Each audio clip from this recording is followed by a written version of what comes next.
Et un jour, il y a un ami qui m'appelle, qui me dit: «Écoute, je suis à Bobigny et je viens d'avoir le dossier cash converter et par contre, je te dis Je suis à juste» Bobigny, au au tribunal. tribunal de commerce.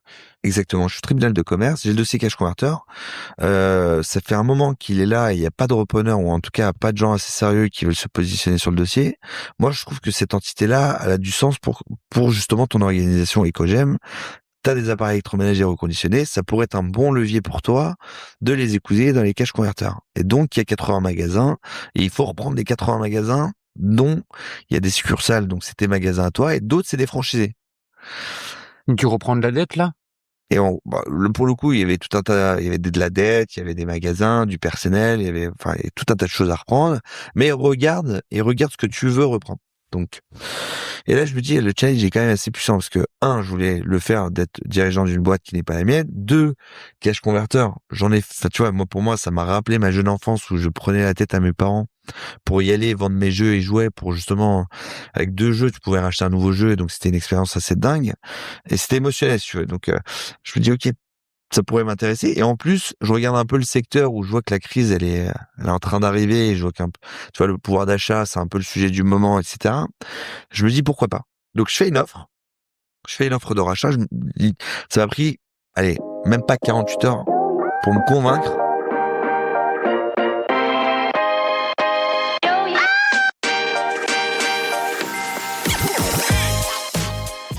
Bonjour et bienvenue sur les Digital Doers. Depuis 2019, je prends le temps de rencontrer celles et ceux qui façonnent et transforment le commerce en France, des dirigeants de marques, d'enseignes, de plateformes, de DNVB ou de solutions qui vivent de l'intérieur les grandes mutations du commerce.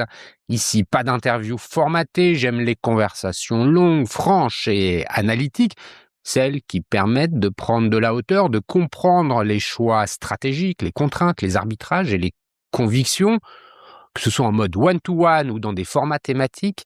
Nous parlons de distribution, de marché, de proposition de valeur, d'évolution des comportements d'achat, mais aussi de technologie et de solutions. Chaque semaine, je vous propose un nouvel épisode. Pour en être notifié, vous pouvez vous abonner à la plateforme d'écoute de votre choix.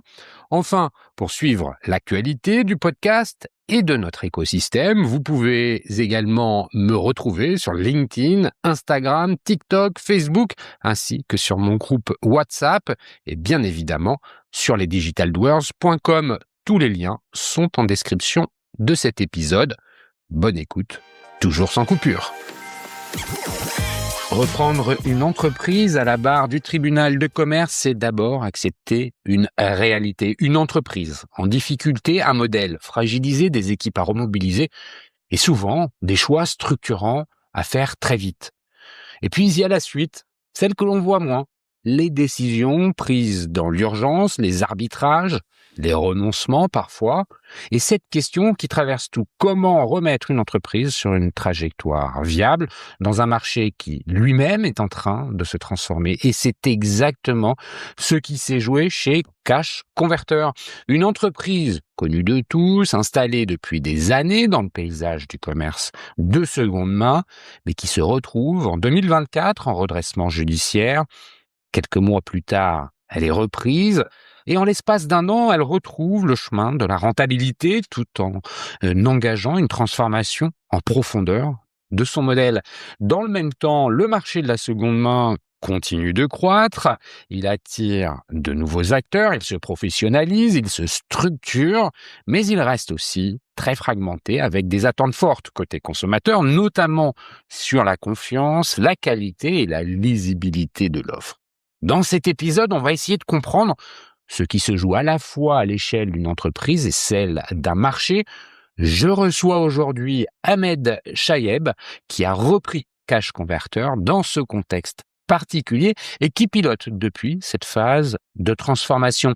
Avec lui, nous allons revenir sur son parcours et vous allez voir, il est déjà très dense, analyser les dynamiques du marché de la seconde main, comprendre les choix stratégiques opérer pour transformer l'enseigne et voir comment se construit aujourd'hui la relation avec les consommateurs dans ce modèle. Bonjour Ahmed, pour commencer, peux-tu te présenter en quelques mots? Merci Cyril.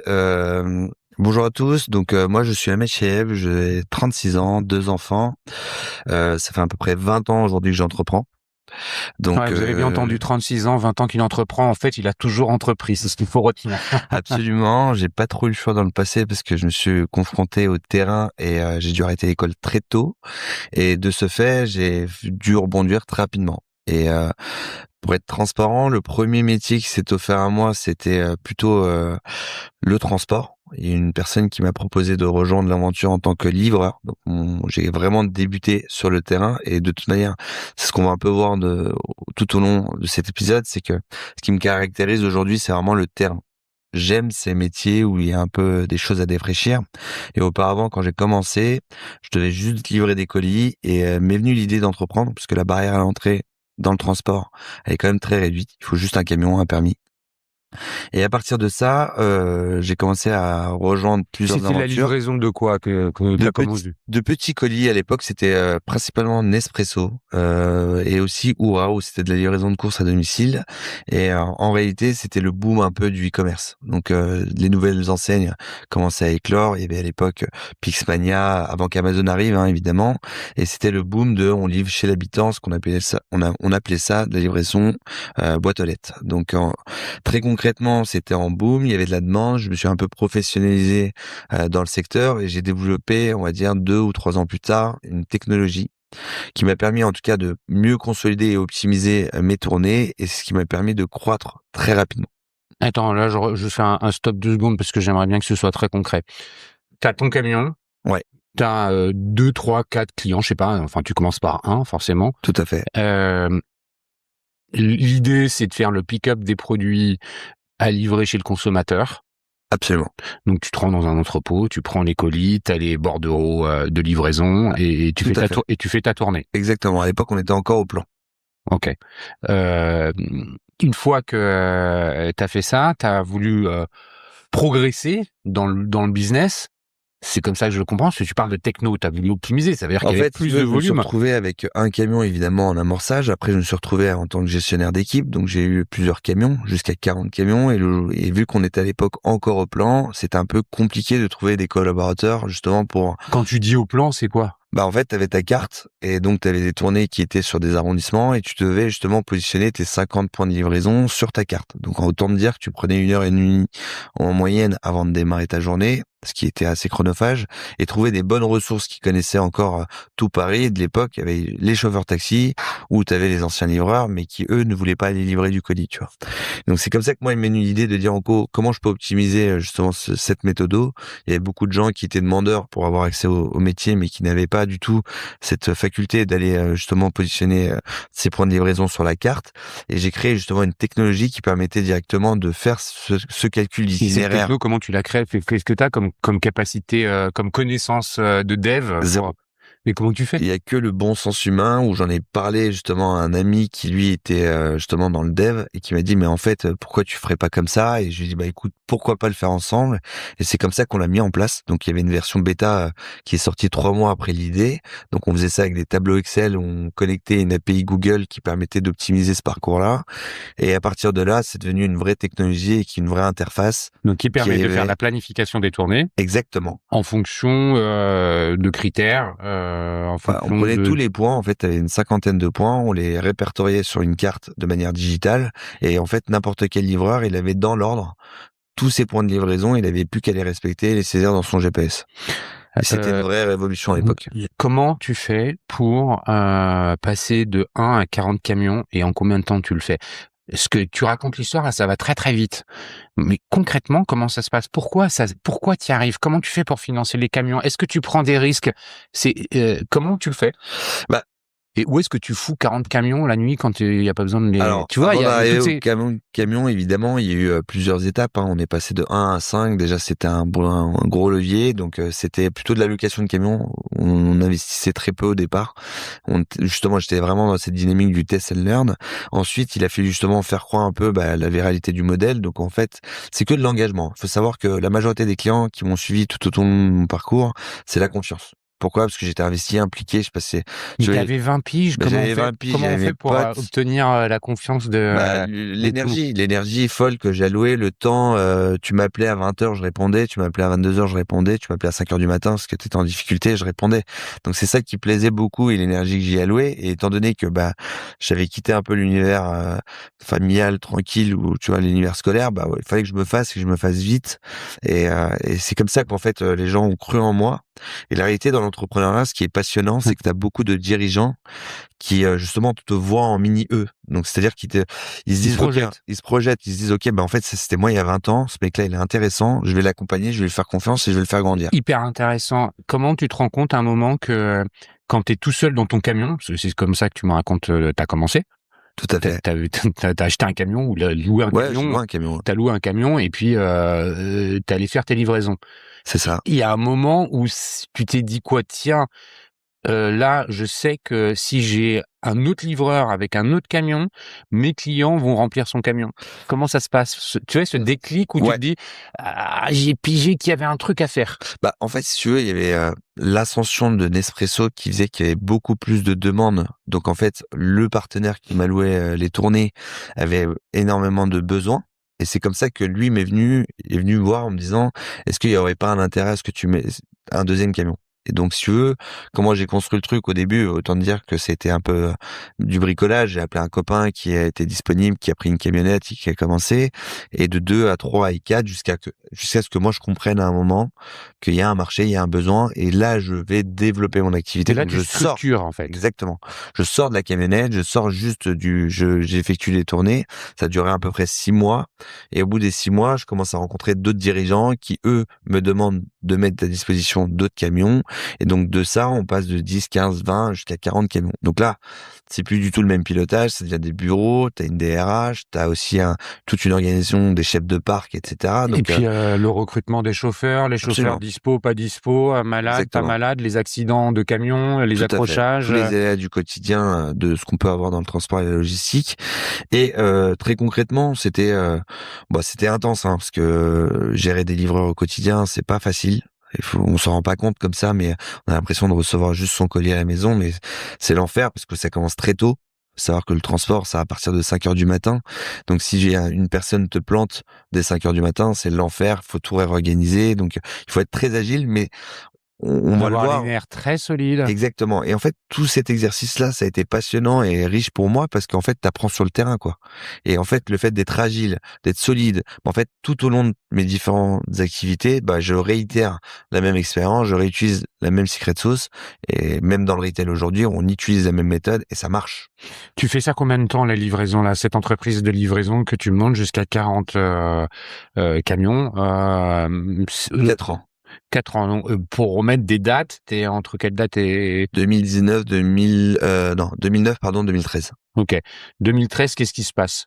2013, la techno, elle est pertinente. On fait des scores incroyables parce que du coup, le fait d'optimiser les tournées, on optimise mieux le temps de roulage et donc on met 30% de flux supplémentaires dans les camions.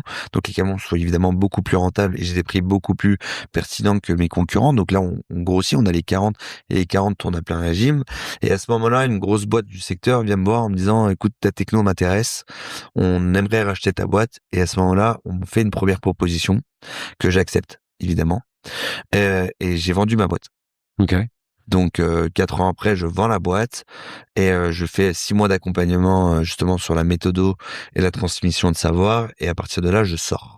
Là, tu prends ton premier billet. Qu'est-ce que tu ressens là? Parce que quand tu as commencé à bosser à 16 ans, on comprend que tu nous racontes que t'as pas pu faire d'études et que t'as pris ton destin en main en quelque sorte. C'est ça. Pour pouvoir t'en sortir au moins aussi bien que ceux qui ont fait des études. J'interprète ou c'est juste ce que je dis? C'est juste. Comment en 2013, t'as quel âge? 25 ans? Ouais, même pas 24 quoi. 24, 25. Qu'est-ce que tu te dis là? Le kiff.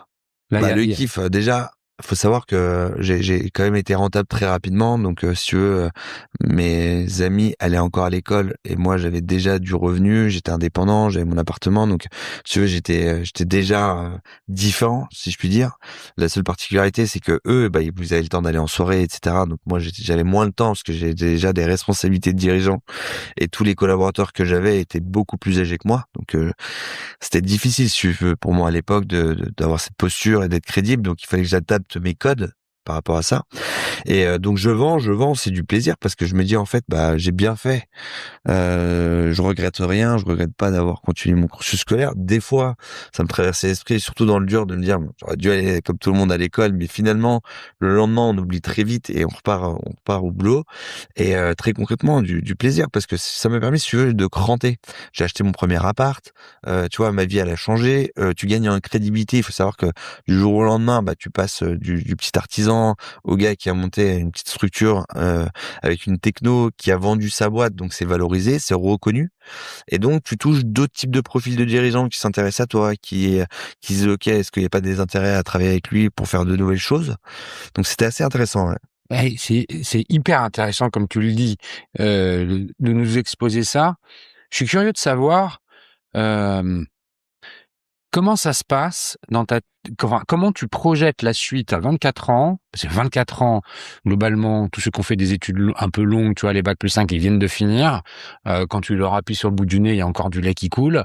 Ils sont absolument pas matures. Il faut qu'ils commencent leur vie professionnelle. Toi, à ce moment-là, t'as déjà monté une boîte, t'as déjà géré des hommes, t'as été dirigeant d'entreprise et t'as déjà revendu ta boîte.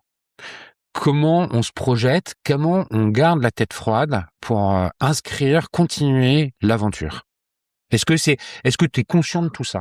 Ouais, j'étais assez conscient globalement. J'ai toujours gardé la tête sur les épaules. Non, la seule particularité qui était un peu difficile, c'est plutôt l'entourage. L'entourage autour de toi, bah, tes amis, tes proches. Tu grandes tellement vite, t'évolues tellement vite, t'apprends tellement de choses tous les jours et t'as pas le même quotidien que tout le monde, que ce soit en termes de risques, etc., que bah t'en perds beaucoup en fait. Finalement, ils comprennent plus qui t'es, tu changes, t'évolues trop vite. Les sujets deviennent de moins en moins intéressants dans le quotidien parce que évidemment, t'as tes problèmes du boulot, ton stress. Eux, bon, mais ils ont juste fini leur semaine de travail ou d'école, ils veulent juste aller faire la teuf. Donc c'est là où évidemment j'ai eu beaucoup de mal à m'adapter par rapport à mon environnement, mais ça ne m'a pas empêché d'être toujours aussi curieux, de me dire bon bah en fait finalement j'ai peut-être fait le tour, je vais aller voir d'autres choses et de rencontrer d'autres personnes. Et en fait ça devient pas une secte, mais j'ai dû aller chercher des niches de gens presque dans la même génération que moi qui ont entrepris. Et donc à l'époque, il n'y avait pas autant de webinaires, d'événements pour les entrepreneurs. Et donc, je me suis tout de suite entouré de gens qui étaient beaucoup plus âgés que moi, qui eux, c'était juste leur quotidien en fait. Et donc eux, ils ont compris l'intérêt que j'avais, la difficulté que j'avais, donc ils m'ont plutôt embarqué avec eux et on parlait le même jargon. Donc il y avait même plus cette barrière d'âge en fait. On parlait de business, on parlait du quotidien, on parlait de nos aléas. Et c'était plus ça où c'était un peu nouveau, il a fallu que je trouve mes marques et ça m'a pris un peu de temps. Mais une fois que j'ai compris, après c'était un peu une réalité lambda, ça tournait quoi. Comment tu continues ton business? Comment tu continues ta vie pro? Écoute, je sors, je sais pas trop quoi faire pour être honnête avec toi. J'ai eu un laps de temps, allez, je dirais le max que j'ai eu, c'est 2 mois. À ce moment-là, j'avais un copain qui était chef pâtissier à l'étranger, donc il bossait pour la durée. Et à ce moment-là, la durée lançait son expansion à l'international et envoyait son chef du Koweït à Paris pour acheter ses matières premières. Donc, et c'est à ce moment-là où j'ai proposé à cet ami de lui proposer justement une solution de pourquoi pas moi lui acheter ces produits-là et de lui exporter partout là au Koweït typiquement, mais qu'au lieu qu'il prenne un taxi, qu'il allait faire le tour de Paris, que je le fasse pour lui. Et en fait, de ça, j'en suis venu à lui ouvrir une première expédition, plutôt lui envoyer une première expédition, une deuxième, et après on en est venu à parler de conteneurs et de nouveaux projets. Donc en fait, Là, les produits que tu achètes à Paris, c'est quoi? C'est des matières premières à l'époque. C'était pour vraiment faire de les la vanille, macarons? du chocolat, de la poudre, de l'arôme, des colorants, ce genre de choses. C'était vraiment des petits produits. Et en fait, de fil en aiguille, l'expansion était à son sort. Ils ont ouvert plus de 25 pays et en fait, il fallait aller très très vite. Et ils n'avaient pas de solution. Et Donc donc, ils ouvrent les magasins sans se poser la question de savoir comment ils vont faire les appros. exactement. En fait, on pensait que ça allait être plus simple, mais la réalité, c'est que ils se sont rendus compte que chaque pays avait sa propre législation et en fait, tous les produits devaient être étiquetés à la langue produits du pays et que c'était beaucoup plus compliqué que prévu. Et il m'a pris l'idée de me dire en gros pourquoi pas les aider et pourquoi pas les accompagner. Donc j'ai fait un premier test, c'était un peu compliqué, mais j'ai réussi à m'entourer et j'ai réussi. Et on est venu à la discussion de pourquoi pas devenir leur centrale d'achat et en fait de référencer tous les produits au niveau de ma société, que ce soit en alimentaire et non alimentaire. Donc c'est tout ce qui est pétrin, batteur, etc., four professionnel, et quitte à ouvrir des labos finis, clés en main. Et pendant 2 ans, j'ai fait plus de 25 pays, partout dans le monde, Asie, Moyen-Orient, etc. Et j'ai ouvert 25 labos pâtissiers la durée. Combien de temps tu mets là pour en arriver à faire ça entre le moment où tu envoies les premières commandes au Koweït Ça a été très très vite. En vrai, j'ai même pas vu la chose arriver. On a fait le premier test 1 mois après parce que il m'appelle en me disant bon, écoute, je peux pas venir. Est-ce que tu peux pas le faire pour moi? Et 6 mois après, on lance le Koweït à plein régime avec une deuxième boutique, un premier conteneur de matières premières et d'équipements. Et allez, en 2 ans et demi, j'ai ouvert 25 pays quoi. Tous les 2 mois, je ouvre un pays. Tu montes ta structure. Je monte une structure qui s'appelle CTI Gourmet. C'est-à-dire que tu tout seul ou avec Solo. OK. Donc l'argent que tu as pris de la première société, tu le réinvestis là-dedans? Tout le temps. Ouais. Non mais c'est bien de le dire parce que si on le dit pas. Ouais. Donc tu réinvestis l'argent que tu as gagné là-dedans. C'est ça. Comment t'apprends? T'as 24 piges, tu as pas fait de commerce international, t'as été livreur à Paris, gérer une société de livreur à Paris. Comment tu fais pour savoir où sourcer les produits de la durée? Comment les convaincre que tu seras la bonne personne pour faire leur centrale d'achat? Est-ce que eux, ils ont évoqué des risques à passer par toi? Est-ce que ils te connaissent pas? T'as 24 ans, t'as jamais bossé là-dedans. Pourquoi? Comment? Parce que tu racontes l'histoire là. C'est facile. Et pla boum, c'est parti. En fait, non, ça se passe jamais comme ça dans la vraie vie. Ça n'a pas été si facile dans le sens. Alors, il y a eu beaucoup de bienveillance. C'est-à-dire que, évidemment, le fait que j'ai un ami qui ait évoqué mon profil au sein de la durée, leur a dit, bah, c'est quelqu'un de confiance. Encore une fois, on en revient à l'unité principale. J'ai créé une boîte, je l'ai revendue. C'est quelqu'un qui a créé une boîte. Il a eu plusieurs collaborateurs. Il a revendu une boîte. C'était un peu un gage de confiance, un peu le label, quoi, qui rassure un peu tout le monde. Et ils avaient pas trop le choix. Pour être honnête, c'était un peu le momentum. Tout le monde était dans le dur. Il fallait ouvrir. Il fallait trouver des solutions très court terme et très rapides. On pouvait plus continuer à envoyer des chefs prendre l'avion, repartir avec 200 ou 300 kilos d'excédent de bagages. C'était pas viable. Et donc, il fallait trouver une solution. Donc, ils m'ont dit, OK, on y va, on lance. On va te donner tout le catalogue, la durée. Non, mais oui, chez la durée. Le directeur international de la durée me dit, OK, on y va. J'ai pas le choix. Je te donne la responsabilité, tu le fais. Et il me donne tout le référentiel de la durée. Donc, tous les fournisseurs. OK. Auprès de qui m'a introduit. Parce que, auparavant, avant de travailler avec toi, ces fournisseurs-là, ils livraient directement les différents magasins La Durée, c'est ça? En France. En France, oui, en France. Là, donc, ils livraient soit les labos où ils produisaient les macarons, soit ils livraient directement La Durée, les boutiques. Et très concrètement, ils se rapprochent de moi, donc ils m'introduisent. Donc, le fait d'être introduit par La Durée comme le gars qui va s'occuper de la supply, bon, t'as pareil, un gage de confiance, donc ça va beaucoup plus vite que si c'est moi qui tapais à la porte de chaque fournisseur. Et donc, en fait, très concrètement, je me retrouve tout de suite dans le dur à me dire, OK, je dois commander tant de kilos de chocolat, tant de kilos d'arômes, etc., de vanille, etc. Donc, c'est très riche parce que tu verras, la vanille, par exemple, je devais aller sourcer ça à La Réunion. Donc, bon, il y avait une gestion de cours, etc. Donc, je me suis retrouvé dans des trucs, entre ce que tu actes aujourd'hui et ce que tu dois payer demain, bah, ça évolue, ça fluctue. Donc, c'est plus les mêmes prix. Bon, c'était assez speed, mais j'ai su m'acclimater très rapidement. Et là où, évidemment, j'ai eu un peu de chance, c'est que toujours dans mes aventures entrepreneuriales, j'ai toujours été entouré de gens qui m'ont fait confiance, des dirigeants qui ont cru en moi et qui m'ont alloué du temps. C'est pas facile, mais j'ai réussi à développer ce truc-là de manière un peu innée, où tu vois, j'y allais en disant, bah voilà, je dois exporter des produits pour la durée, je ne sais pas comment m'y prendre. Et le gars, il me dit, bah alors, tu sais pas où tu mets les pieds, c'est l'enfer, mais je vais t'expliquer. Et donc, il a pris le temps de prendre étape par étape, de respecter étape par étape. Donc ça a pris un peu de temps au démarrage, mais une fois que j'avais compris, si tu veux, j'assimile assez vite et je suis capable de m'entourer assez rapidement d'experts qui vont pouvoir faire ça avec moi. Aujourd'hui, si tu dois résumer, qu'est-ce que tu as dû apprendre rapidement pour mettre en place ça? Parce que quand je t'écoute parler, il y a le sourcing des produits, travailler avec les fournisseurs, identifier les volumes, les prix, donc bien acheter, Absolument. pour le compte de la durée. Et puis après, il y a l'export. Ouais. C'est encore un autre métier. Là, c'est galère. Tu vois, ça m'intéresse que tu me racontes un peu cette réalité-là. Pourquoi je te demande de me raconter tout ça? Pourquoi ça m'intéresse? Parce que déjà, c'est pas commun, et ensuite, ça explique qu'après, l'histoire de Cage Converter. Parce que t'arrives pas de n'importe où. T'as déjà fait beaucoup, et t'as beaucoup appris. Donc, qu'est-ce que tu dois faire très vite, comprendre, et qu'est-ce que, là, tu dis l'export, c'est la merde. Bah, c'est la merde. En fait, tu dois de chaque fournisseur obtenir tout un tas de documents pour s'assurer que tous les produits sont conformes et qui respectent la législation étrangère. Typiquement, tu as des produits à base d'alcool que tu peux pas du tout exporter au Moyen-Orient, c'est interdit, ou à base de gélatine de porc, par exemple, ou même tout type de gélatine hors poisson, quoi. Et donc, tu te retrouves à reprendre produit par produit, étiquette par étiquette, comprendre un peu ce qui se fait, ce qui se fait pas, et après construire des dossiers d'export. Mais ça, c'est la durée qui te dit, ces produits-là, finalement, je peux pas les vendre, ou je peux pas les exporter. C'est toi qui le découvres quand tu découvres sur le tas, parce qu'en fait, la durée, elle a sa méthode française qui fonctionne très bien. Par contre, là, elle se confronte à un pays étranger qu'elle a pas du tout l'habitude d'opérer.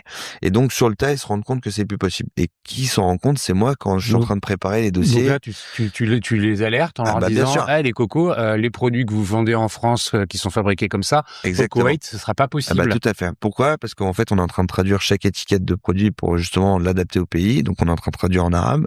Et là, pour le coup, on se rend compte qu'il y a de l'alcool, de la gélatine de porc. Et là, déjà, ça me saute aux yeux. En plus, j'en parle à mon transitaire en lui disant, qu'est-ce qui se passe? Il me dit, t'oublies. Et donc, tu te rapproches justement du chef en lui disant, bon, chef, là, c'est compliqué, on peut pas y arriver. Si on veut le faire, faut que tu trouves autre chose. Donc, je me retrouve, si tu veux, à regarder un peu sur le web ce qui se fait, trouver d'autres acteurs, obtenir des échantillons, leur envoyer. Enfin, je gère un peu tout le truc. Et c'est tout l'état d'esprit, l'agilité que j'ai pu avoir sans les consulter. T'es tout seul, là, à faire Je suis solo. Je suis solo. Et pour être honnête avec toi, j'avais même pas de bureau. J'étais chez moi, en train de me dire, le télétravail n'existait pas à l'époque.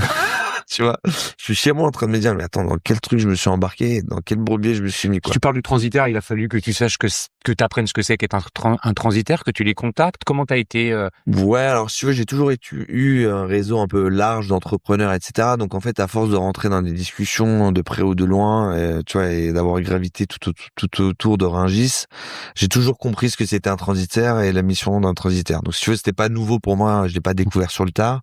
C'est m'est venu un peu de manière logique, et je me suis rapproché d'un pote qui connaît un pote, et c'est toujours comme ça que je fonctionne.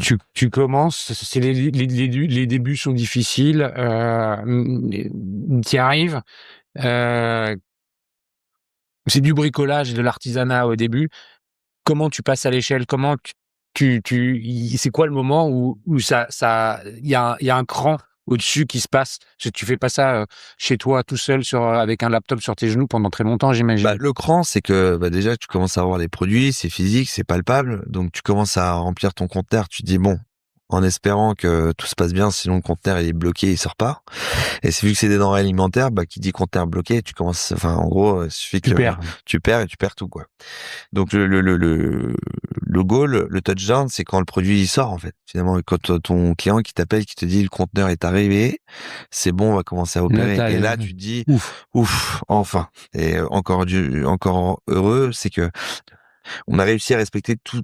Bon, il y a eu quelques lacunes, hein, évidemment. La première, c'est toujours un peu comme la première crêpe, tu te loupes un peu, tu vois. Mais après, c'est parti. Mais dans les faits, on a réussi à corriger un peu le tir, et là, tout le monde est content. C'est un peu comme si tu lançais une fusée, quoi. Enfin, ça a décollé, c'est bon, c'est en orbite, t'es détente. Donc nous, on a fait comme ça, et dès que c'est OK, maintenant ils m'ont dit OK, on a X nombre de pays à ouvrir. Comment on fait? Et en fait, il a fallu adopter cette méthode-là, garder 80% et adopter les 20% par rapport à la législation du pays. Et donc, en fait, quand tu fais l'Asie, bon, tu dois t'adapter, trouver un traducteur, justement pour tout refaire, etc. Donc, bon. Après, c'est du copycat, hein. Après, t'embarques des équipes, tu formes des gens, et c'est quoi les premiers, les premiers profils que t'as recrutés pour t'accompagner? C'est des acheteurs? C'est quoi? Non, plutôt, c'était un bon transitaire.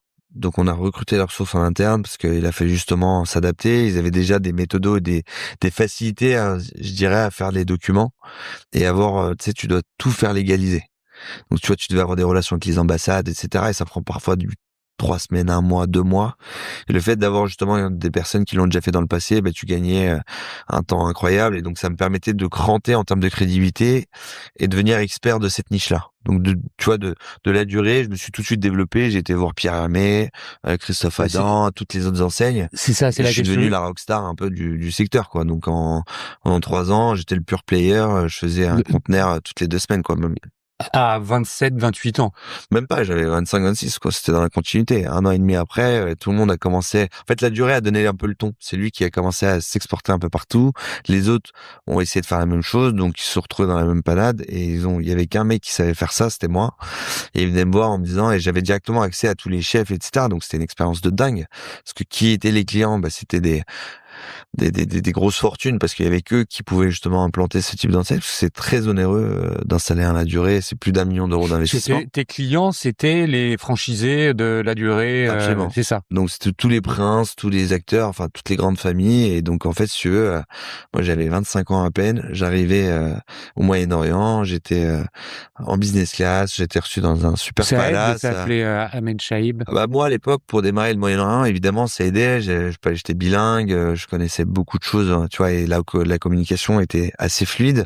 Donc si tu veux, tout ça a fait que ça m'a aidé. Et puis découvrir 25 pays, tu vois, j'ai pas pu faire le routard, mais je l'ai fait dans d'autres conditions. Et c'est vrai que c'était exceptionnel. Enfin, c'est hyper riche. Tu parles avec plein de gens qui ont plein de structures différentes. Ça peut que être stimulant, tu vois. Tu développes cette activité avec les autres. En France, c'est vrai qu'il y a quelques pâtissiers de renom. Oui. Et tu mènes ça jusqu'où?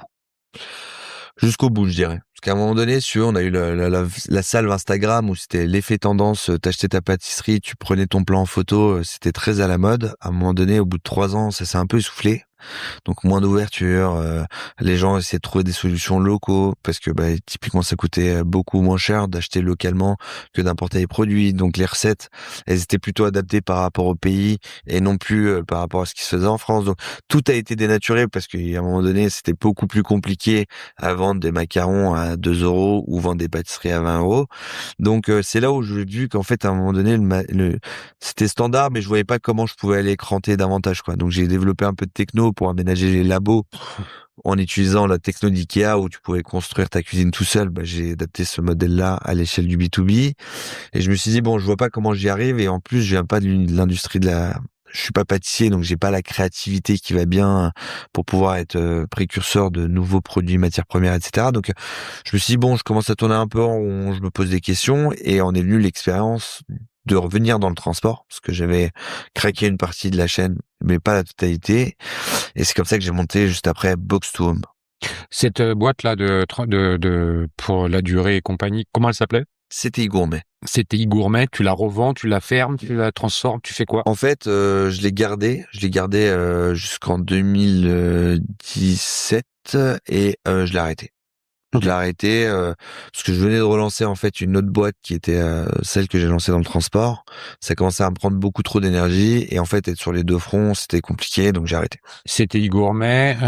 Tu fais pas, tu prends pas de cash en la revendant, tu la fermes.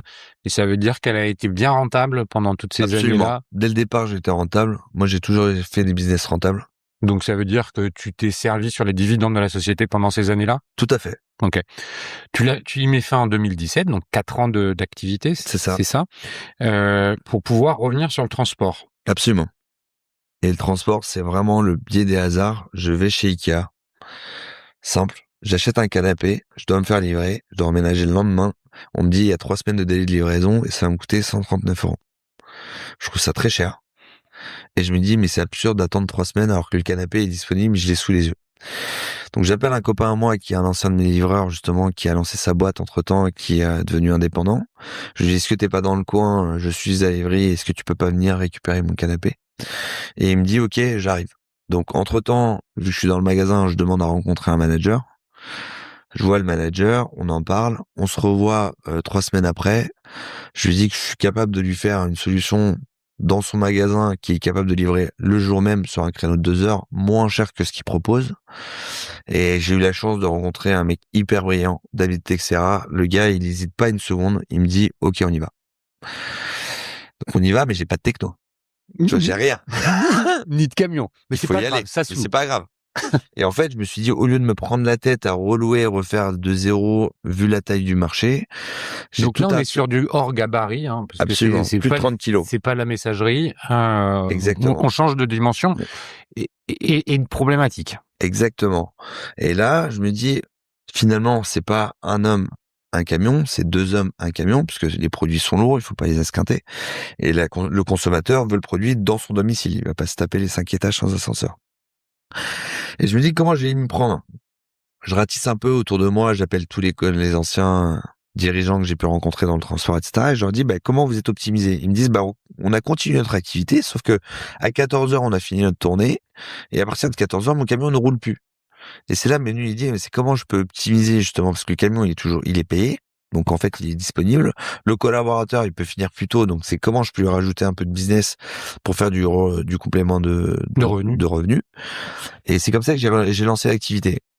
Mais bon, dans le discours, au départ, j'avais dit, vous inquiétez pas, je vais vous créer une techno de malade. Sauf que dans les faits, j'avais pas la techno encore. Donc là, tu te dis, mes collègues dans le transport, ils ont des camions qui ne tournent pas l'après-midi. C'est ça. Globalement, Ikea, c'est pas tellement le matin, et puis c'est pas grave si il peut dire à son client, tu seras livré que dans l'après-midi. C'est ça. Donc l'idée, c'est d'utiliser ces camions qui sont disponibles pour pouvoir faire les livraisons dans l'après-midi d'Ikea. Mais pas que, parce que si tu veux, t'avais des gens qui commençaient très tôt le matin et qui finissaient à 14 heures, et t'avais d'autres personnes qui commençaient à 14 heures et qui finissaient à 22 heures. Parce qu'en fait, dans les tournées, t'as différents types de marchés. Donc tous les camions sont pas Et dispo. tous les camions ne sont pas dispo, mais en réalité, quand tu consolides, t'as des gars qui sont pas dispo le matin parce qu'ils tournent, mais t'as aussi des gars qui sont dispo le matin parce qu'ils vont tourner seulement l'après-midi. Donc en fait, en réalité, j'avais une amplitude de camions disponibles le matin et une amplitude de camions disponibles l'après-midi. Parce qu'il y avait beaucoup de volume, tu réussissais à trouver J'ai toujours une solution. Exactement. Donc, le mec d'Ikea, là, il faut que lui, il te file les commandes. Exactement. Il va pas t'envoyer des emails à chaque fois qu'il y a une commande. Je me suis installé chez lui. En fait, si tu veux, je lui ai dit, écoute, les clients, ils sont en fin de parcours, ils vont retirer leurs marchandises. Ils vont attendre 2 heures ou 1 heure, ça dépend un peu le créneau. Mais les week-ends, c'est assez long, généralement, parce qu'il y a beaucoup de monde qui arrive évidemment en même temps. Et la seule option qui s'offre à eux, c'est la livraison dans des délais assez longs ou la location de camionnette, mais qui ne répond pas à tout le monde. Je lui ai dit, écoute, moi, je serai la 3e solution, en fin de parcours, devant le retrait marchandise. J'installe un petit desk, je mets des collaborateurs et je prends les commandes, on me laisse la marchandise, le client rentre chez soi, 2 heures après, il l'a. Il me dit, OK. Donc, au final, c'est ça la techno. Ah la techno est là. Il me dit, OK. Donc, nous, papier stylo, évidemment, on fait un pricing au nombre de kilomètres. Donc, on rentrait dans Map combien l'itinéraire entre le point A et le point B. Ça nous donnait le nombre de kilomètres. On mettait un prix au kilomètre. Donc, 2 € à peu près à l'époque du kilomètre. Donc, si t'habitais à Neuilly, tu faisais, je dirais une bêtise, 30 kilomètres, ça te coûte 60 €. Et si tu veux à la livraison à l'étage, ça va te coûter 80 €. Donc, on était 2 fois moins cher que ce que proposait Ikea, mais avec une solution jour J. Ikea, il appelle, comment ils s'appellent les transporteurs Ikea, enfin les gros transporteurs. Vire à l'époque. Vire à l'époque, ouais. Vire. OK. Et qui vient faire le pick-up à un autre moment et qui livre 2-3 semaines après en fonction de son plan de transport. Ouais. Et donc moi je concurrence directement donc Vire en physique, donc carton plein. On récupère, je sais pas, 40-50 commandes dans la journée. D'accord, que c'est le samedi et le dimanche que c'est le plus dense. Pas que. En fait, ils ont, comme tous les retailers, aujourd'hui, une grosse salve de business qui arrive du 1er au 15. Tu viens d'avoir ton salaire. Bon, les clients consomment et après, t'as les clients du web qui eux consomment tout le temps en fait. On le voit pas, mais en réalité, Ikea, là où ils ont été très smart, c'est qu'ils ont utilisé tous leurs magasins comme des hubs logistiques pour éviter de saturer leur entrepôt principal. Et donc, je suis arrivé au bon moment, quoi. Et le business, moi, à chaque fois, j'essaie de trouver le bon timing. T'avais les commandes web aussi. Ah bah, j'avais les commandes web aussi. Donc, en fait, finalement, on a démarré par la petite porte en disant on récupère que les clients au comptoir, donc le week-end.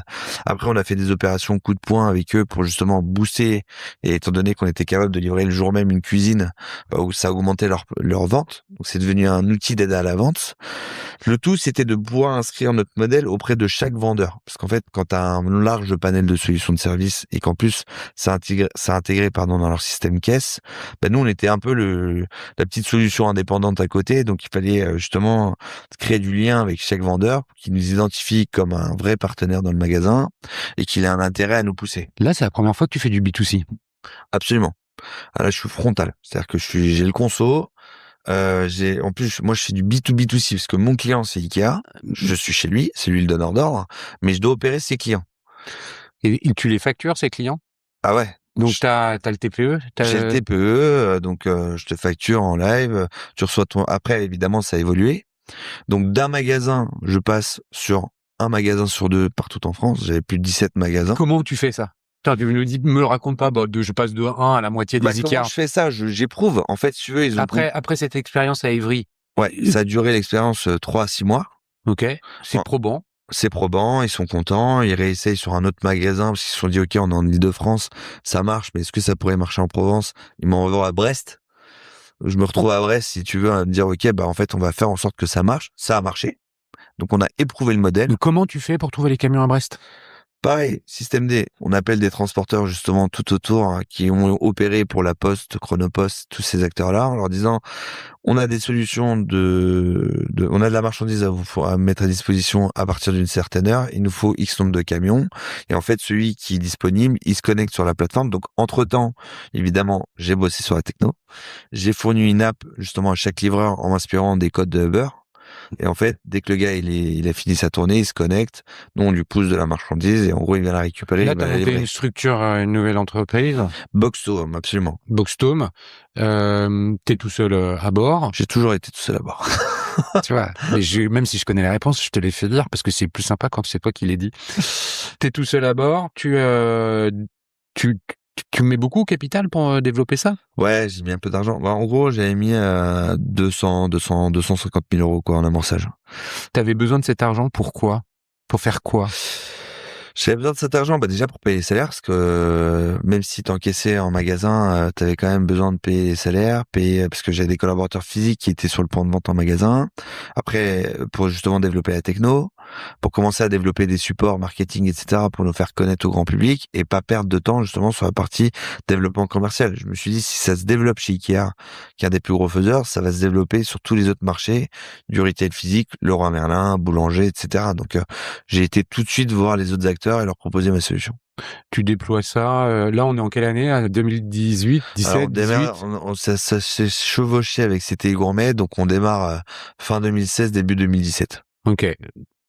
Tu lances ça, 3 ans après, non, on va s'arrêter juste avant le Covid. Ouais, 2020, avant le Covid. Ouais. T'en es où là? Là, je suis alors juste avant le Covid, je peux pas être, on avait développé plus de 200 magasins. Donc là, ça avait plus rien à voir. J'avais plus de 100 collaborateurs. On est passé on faisait déjà 10 millions d'euros de CA. C'était plus la même boîte, quoi. On a démarré un point de vente physique qui faisait 30 000 euros. En 3 ans, tout ça. Voilà, exactement, en 3 ans. Donc là, j'ai eu l'ascension la plus folle. Donc si tu veux, c'était la première fois où je vis l'univers startup, de dire en gros j'ai une boîte qui part de 0 et qui passe à 100 du jour au lendemain, quoi. J'ai même pas vu la chose arriver et on a eu 200 magasins et donc avant le Covid on était au top de la performance, la techno elle suivait, les clients nous faisaient confiance, on était même rentré au niveau de certaines anciennes sur des nouveaux projets, des projets d'avenir sur comment électrifier nos camions, on était sur une autre dimension et donc là c'était cool, on a une belle marque employeur et là il arrive le Covid et là le Covid c'était le pire horreur de ma vie parce que moi mon modèle il reposait sur les magasins et non pas les entrepôts. Donc quand tout le monde pensait que j'étais en train d'exploser, non, j'étais en train d'exploser dans le mauvais sens, c'est-à-dire que j'avais plus du tout de quoi occuper mes camions. C'est-à-dire que tous les magasins étaient fermés.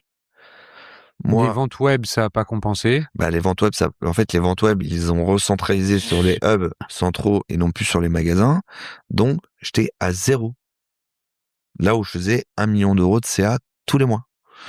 Donc là, panique à bord, on sait pas trop comment on va faire, comment on va se repositionner. Mais c'est intéressant quand même comme expérience, mais très dur parce qu'en fait intellectuellement, bon, les gens paniquent, tout le monde ne sait pas, on démarre pas tout de suite. Donc nous, on met la task commerciale là où il faut pour appeler nos partenaires en disant comment on peut s'intégrer dans votre format de livraison via le e-commerce, etc. Mais ils disent que pour l'instant, ils ont déjà des solutions, qu'ils veulent pas changer un peu leur fusil d'épaule, etc. Donc il se passe un mois dans le dur, dans le flou total, sans savoir comment on va rebondir. Et pendant un mois, on commence à discuter avec d'autres acteurs pour dire, OK, comment on peut redémarrer des nouveaux business. Et je trouve une petite faille. Mais tu vas voir, cette faille-là, elle est très intéressante parce que je sais plus comment me retrouve à discuter avec un éco-organisme d'un sujet qui est un sujet sur la collecte de vieux appareils électroménagers, la loi AGEC arrive, il faut collecter des vieux appareils, etc. Et ils me disent, écoute, Amel, on a une difficulté, c'est que la loi pendant le Covid, pour éviter justement le risque de contamination, elle dit on livre le produit mais on récupère pas l'ancien. Donc en fait, tu te faisais livrer ton frigo à ton domicile, mais on n'avait pas le droit de récupérer ton ancien appareil. Donc tu te retrouvais avec 2 frigos. Et ça, c'était dangereux pour tous les ménages, les personnes âgées, de se dire en fait, si le produit te tombe dessus et que tu te blesses, en fait, c'est l'éco-organisme qui peut être responsable. Et là, il m'appelle en me disant, écoute, est-ce que ça t'intéresserait d'aller chez le consommateur récupérer ces vieux appareils? Donc, autant dire que moi, j'ai rien à faire. On me propose d'aller bosser. Donc, évidemment, mes livreurs, ça devient des cosmonautes. On arrive avec des blouses, des surblouses, des gants, sur le truc, des sprays, etc. On débarque chez le conso et on récupère 400 machines. Okay. Donc ça, c'était juste pour nettoyer un peu, épurer et que tout redevienne nickel.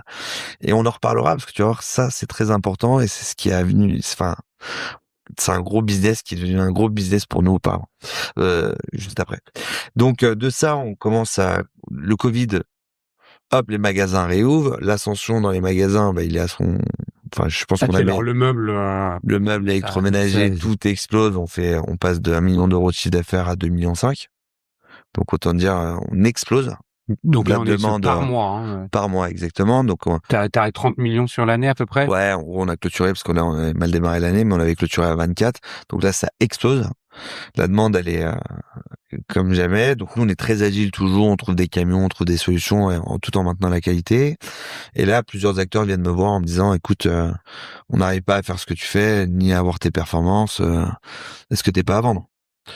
Et donc, si tu veux, bon, là, on explose, c'est la folie, tout le monde est content. En 2020, 2021? On est en 2020, donc je suis là, ouais, pourquoi pas. Et en fait, t'en as un deuxième. Et après, t'en as un troisième. Et là, je me dis, attends, ils sont 3 à vouloir ma boîte. C'est et on va faire monter Bon, on va faire monter la mayonnaise. Donc, et là, justement, je commence à challenger un peu ce truc-là. On commence à regarder. Et donc, je vends la boîte, évidemment. J'obtiens une offre exceptionnelle qui me fait passer de la petite PME, tu vois, belle boîte bien vendue. Et donc à ce moment-là, pendant que je vends la boîte, j'étais en train de monter un projet assez intéressant qui est la reverse logistique. Tu vois, on s'est posé la question pendant le Covid, parce qu'on avait du temps à tuer, de se dire en fait comment je vais être capable de ramener de la marchandise de banlieue vers Paris, sans justement pour désengorger les routes et justement pour opérer de l'électrification.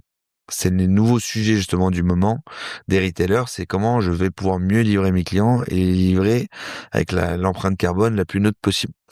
Et moi, bien l'idée un jour dans Paris, dans les embouteillages, de me dire en gros, il y a un bateau qui passe sur la Seine qui passe beaucoup plus rapide, alors qu'on est tous bloqués.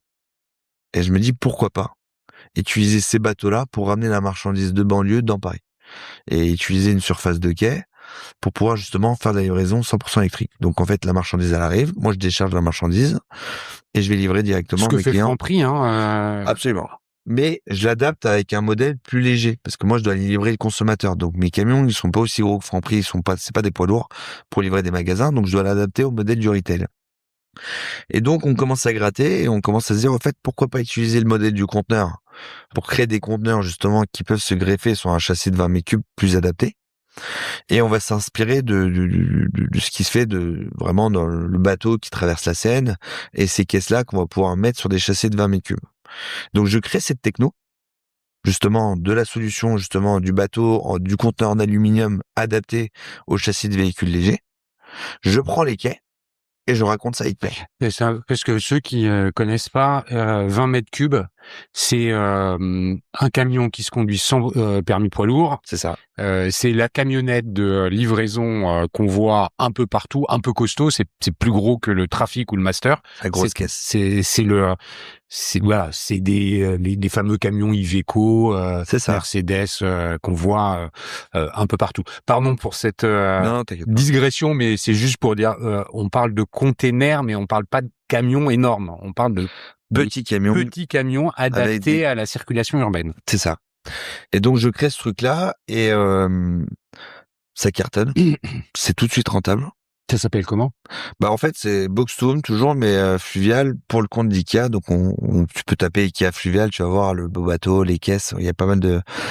Et en plus vu que c'était le nouveau truc, l'innovation du moment, ça a fait un carton. Il y a eu énormément de com, des retombées, même aux US et tout. Donc c'était assez exceptionnel. Et à ce moment-là, bah moi c'était un peu la sortie parce que je venais de vendre la boîte. Dans la vente, il y avait ce projet-là, donc j'ai accompli le projet et je sortais. Et si tu veux, il y a un truc qui me travaillait à l'esprit, c'était de me dire en gros comment le bateau il arrive, il repart à vide, et ça, tu vois, c'est un peu dommage. Et qu'est-ce que je pourrais trouver comme marchandise pour justement remplir mes camions pour le sens retour? Et en fait, en est venu le constat où je t'ai dit pendant le Covid où j'avais pas grand chose à faire, et un jour on m'a appelé pour me dire en gros il y a des vieux appareils électroménagers à les récupérer chez Habitant, et est-ce que ça t'intéresserait d'y aller? Je me suis dit en fait c'est ça qu'il faudrait que je craque. C'est comment je peux récupérer tous les vieux appareils électroménagers et leur donner justement une seconde vie. Parce qu'en fait, tous les produits que je récupère, ils étaient top qualité. Et je comprenais pas réellement, en fait, pourquoi les gens les jetaient. Et je me suis dit, tiens, pourquoi pas regarder un peu ce truc-là? Donc, je rappelle mon contact en lui disant, écoute, j'ai une idée. Moi, j'ai un bateau. Si tu veux, on pourrait aller récupérer, une fois qu'on a livré tous les produits, plein d'appareils électroménagers chez l'habitant, le récupérer de manière préservante parce qu'on y est à deux et ça évite que le consommateur le descende au trottoir. Et en plus, il y a plein de gens qui viennent les récupérer où vous n'en avez pas la traçabilité. Moi, je pourrais tout regrouper en créant une solution où les clients peuvent prendre rendez-vous directement à leur domicile et le jour même ou le lendemain, je pourrais aller récupérer cette marchandise. Ça prend un peu de temps, 2, 3 mois, 6 mois, et au bout de 6 mois, ils prennent du gouvernement une obligation de dire, en fait, vous devez récupérer plus de marchandises de manière qualitative pour justement leur donner une seconde vie. Et donc, à ce moment-là, l'éco-organisme me rappelle. Ils disent, tu sais, ton idée que tu nous avais parlé, est-ce que c'est toujours d'actualité? Et à ce moment-là, je leur dis, ouais, écoute, j'en parle avec d'autres acteurs et tout, sur d'autres filières, etc. Est-ce que tu veux qu'on se pose et on en reparle? Ils me disent, écoute, on a 3 semaines. Et au bout de 3 semaines, tu dois nous lancer une solution. Donc, toujours pris de court. Et moi qui aime bien le défi et qui vient du terrain, bon bah ok, vas-y, pas de problème. Je vous montre la solution. Donc on crée un mini formulaire à travers un Typeform qu'on pousse à travers des collectivités. À l'époque, c'était Boulogne, les mairies du 16e. On avait pris un quartier bien précis où il y avait justement un fort pouvoir d'achat et on pouvait récupérer justement des belles machines. Et l'objectif, c'était de capter ces produits-là pour justement les mettre à disposition des ESS. Une ESS, c'est une entreprise d'insertion. Donc, on peut l'identifier à travers Envie, Emmaüs. Et l'idée, c'était de capter des bons produits, de faire le premier filtre des bons produits, des mauvais. Les mauvais, on les envoyait sur les filières de recyclage. Ouais. Et les bons produits, justement, on les mettait à disposition de ces boîtes en insertion pour qu'ils puissent justement leur donner une seconde vie. Donc, on lance le pilote. Ton donneur d'ordre, celui qui te paye, c'est l'éco-organisme. Absolument. Donc, on lance ce pilote. Du pilote qui devait durer 1 mois, ça a duré plus de 3 ans. De 40 machines par jour, je suis passé à 1000 machines par jour. Et on est passé tout de suite à l'échelle industrielle avec un site à Nice, un site à Paris, qui faisait 5000 mètres carrés. Et tous les jours, je recevais 1000 appareils dans lesquels je devais faire un diagnostic. Pour certains, je devais justement aller plus loin en le réparant. Et pour d'autres, justement, je devais juste adapter le diagnostic et la pièce détachée pour que justement ces entreprises à insertion puissent les réparer. Donc tu vois, ça s'est passé en moins de 3 mois. Hallucinant. Là, on est en 2021. On est en 2022. Du coup, j'ai vendu ma boîte et donc je suis sorti et donc j'ai eu un peu de temps pour repenser le projet. Et donc je monte Ecogem, qui s'est spécialisé en acteur, un pure player justement du traitement de déchets. Donc sur le papier, quand tu en parles aux gens, ils te voient comme le petit artisan qui va avec sa petite camionnette récupérer les déchets et qui fait ça dans son garage. Mais dans les faits, c'était une vraie industrie. On peut retrouver pas mal de vidéos et de photos sur ce projet. C'était dingue. En fait, si tu veux, je passe du gars qui récupère quelques machines, qui fait du tri, à toute une industrie avec des postes de travail, 70 collaborateurs en moins d'un an. Hein. On ouvre les 2 sites, 70 collaborateurs, des formations, parce que moi je viens pas du tout de la technique, hein, tu sais pas me faire réparer une machine à laver. Donc je rencontre un gars qui était passionné par le projet et qui rentre avec moi dans l'aventure en tant que collaborateur et qui monte toute l'organisation sur l'entrepôt, la logistique, et en fait c'était huilé comme une horloge. Les machines elles arrivaient, tout de suite il y avait un Tu parles de prédiagnostic. ça au passé parce que c'est fini. Tu fais ça 4 ans? Je fais ça 4 ans, en fait, si tu veux, Au bout de 4 ans, il se passe quoi? au bout de 4 ans, en gros, il y a eu des changements en termes d'organisation et de gouvernance au sein de cet éco-organisme, et il y a une volonté d'arrêter parce que, ils ont trouvé des modèles plus économes. Parce que, mine de rien, le réemploi, le but de mon test, c'était justement de montrer jusqu'où c'était intéressant de faire du réemploi et à quel prix. Et quels étaient les risques, parce qu'il faut savoir qu'une machine à laver, si vous la remettez pas en eau au bout de 3 semaines, Elle moisit. elle est moisie. Elle s'oxyde, les cartes électroniques, composants électroniques à cause de la vapeur et de l'humidité vont esquinter tous les composants électroniques. Donc, il fallait aller assez vite et évidemment structurer toute cette filière. Donc, en fait, c'était ça un peu l'objet de la mission. Donc, ça s'est arrêté et de cette mission, en fait, j'avais tellement de volume que je savais plus du tout quoi faire de ces machines. J'appelais les gens pour leur dire, s'il vous plaît, est-ce que vous voulez pas venir récupérer des appareils parce que j'en ai trop et mes sites sont saturés. Donc c'est comme ça qu'on a commencé à réparer pour notre compte et on est venu le fait de se dire à qui on va les vendre. Est-ce que je suis amené à récupérer, pardon, est-ce que je suis amené à créer une marque et devenir un pure player en e-commerce ou en magasin physique de vente d'appareils reconditionnés, ou est-ce que je m'ouvre les chakras et j'utilise déjà un réseau existant et je rachète une entité? Et dans la volonté de racheter une entité, c'était la première fois pour moi où j'allais justement sur un modèle où je devenais dirigeant d'une boîte dont je ne suis pas fondateur. Donc il y avait un peu ce côté excitant à l'idée de le faire. Et donc je commence à regarder, je fais appel à pas mal d'avocats, de spécialistes justement dans le rachat. Et un jour, il y a un ami qui m'appelle qui me dit, écoute, je suis à Bobigny et je viens d'avoir le dossier Cash Converter. Et par contre, je te dis Je suis à juste Bobigny, au au tribunal. tribunal de commerce. Exactement, je suis tribunal de commerce, j'ai le dossier Cash Converter. Ça fait un moment qu'il est là et il n'y a pas de repreneur, ou en tout cas pas de gens assez sérieux qui veulent se positionner sur le dossier. Moi, je trouve que cette entité-là, elle a du sens pour justement ton organisation Ecogem. T'as des appareils électroménagers reconditionnés, ça pourrait être un bon levier pour toi de les épouser dans les cash converters. Et donc, il y a 80 magasins, et il faut reprendre les 80 magasins dont il y a des succursales, donc c'est tes magasins à toi, et d'autres, c'est des franchisés. Tu reprends de la dette, là? Et pour le coup, il y avait tout un tas, il y avait de la dette, il y avait des magasins, du personnel, il y avait tout un tas de choses à reprendre. Mais regarde ce que tu veux reprendre. Donc, et là, je me dis, le challenge est quand même assez puissant parce que, je voulais le faire d'être dirigeant d'une boîte qui n'est pas la mienne. 2, cash converteur. Tu vois, pour moi, ça m'a rappelé ma jeune enfance où je prenais la tête à mes parents pour y aller, vendre mes jeux et jouets pour justement, avec 2 jeux, tu pouvais racheter un nouveau jeu, et donc c'était une expérience assez dingue.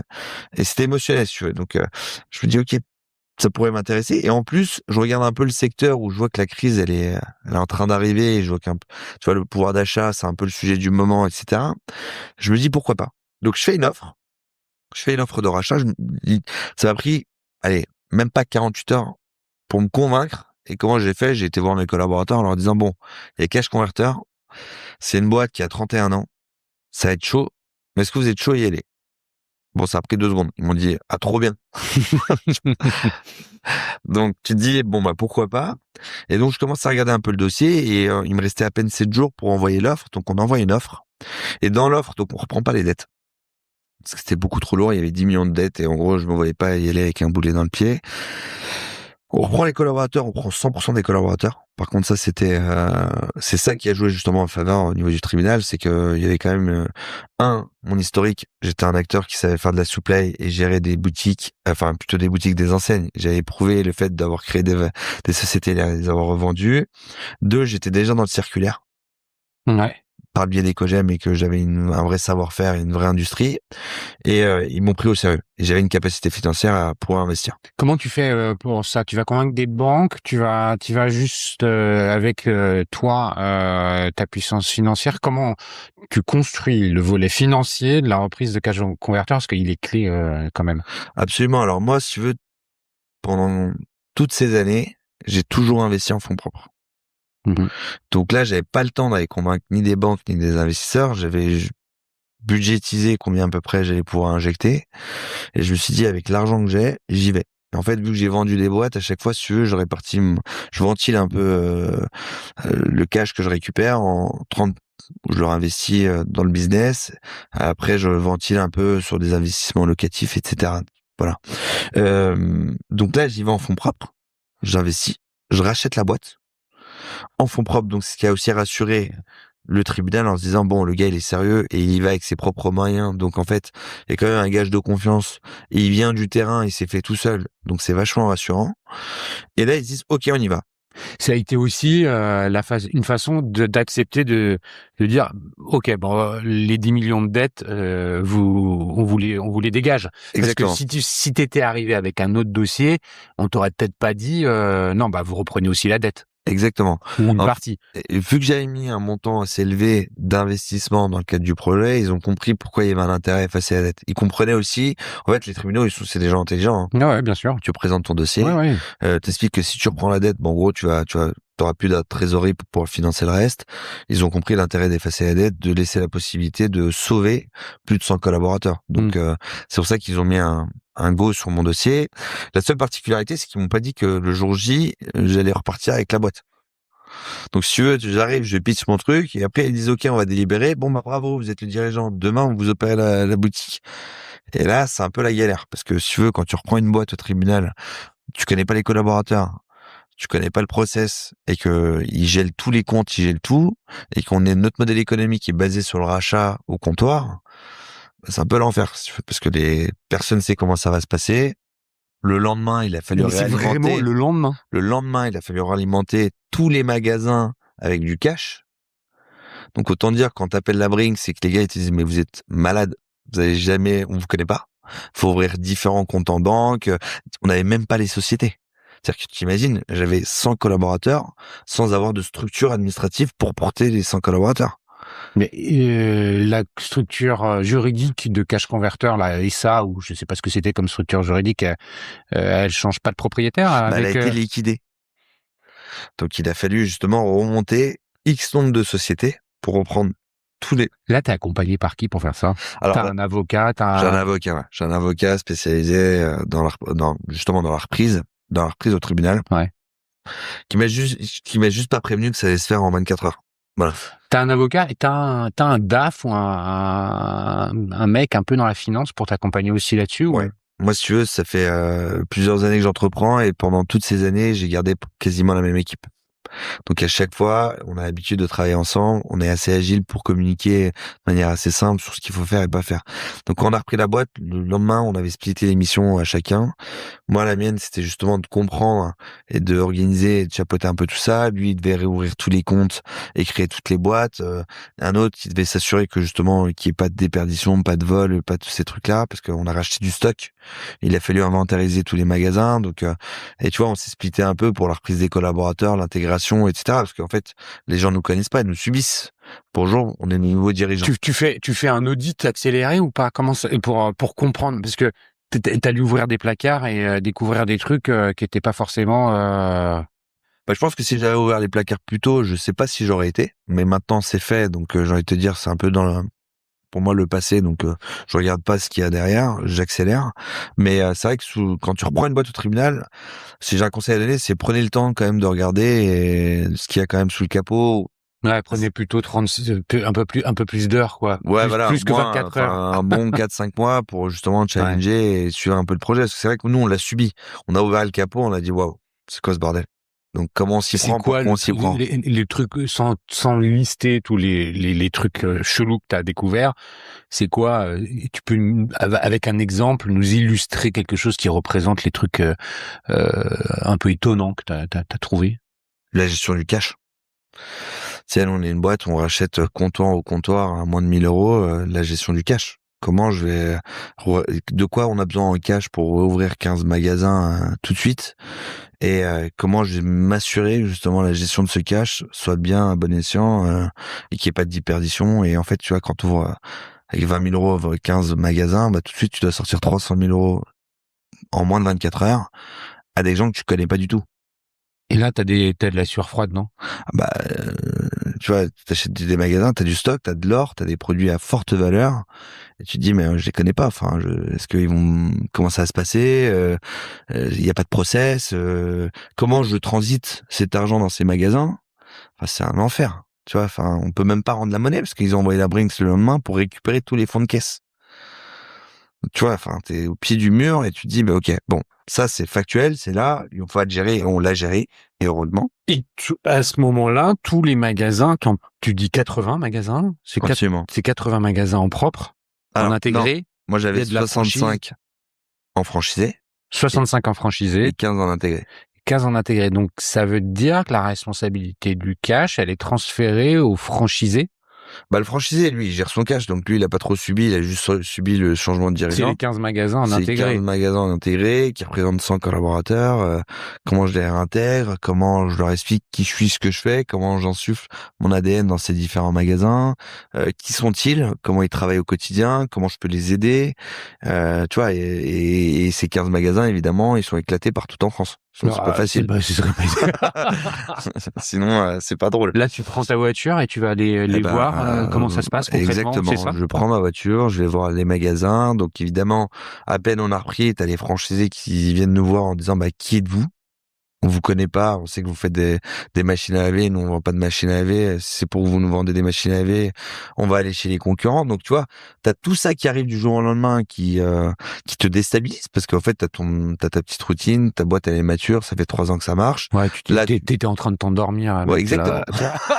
Il fallait te Je réveiller. me suis dit, vas-y, je me repique avec un gros projet. Donc, c'est vrai que, bah, du jour au lendemain, tu découvres à la fois le métier du retail, tu découvres l'achat comptoir, qui est un nouveau métier que je n'ai jamais opéré dans le passé, et cette gestion du cash et cette gestion du stock. Voilà.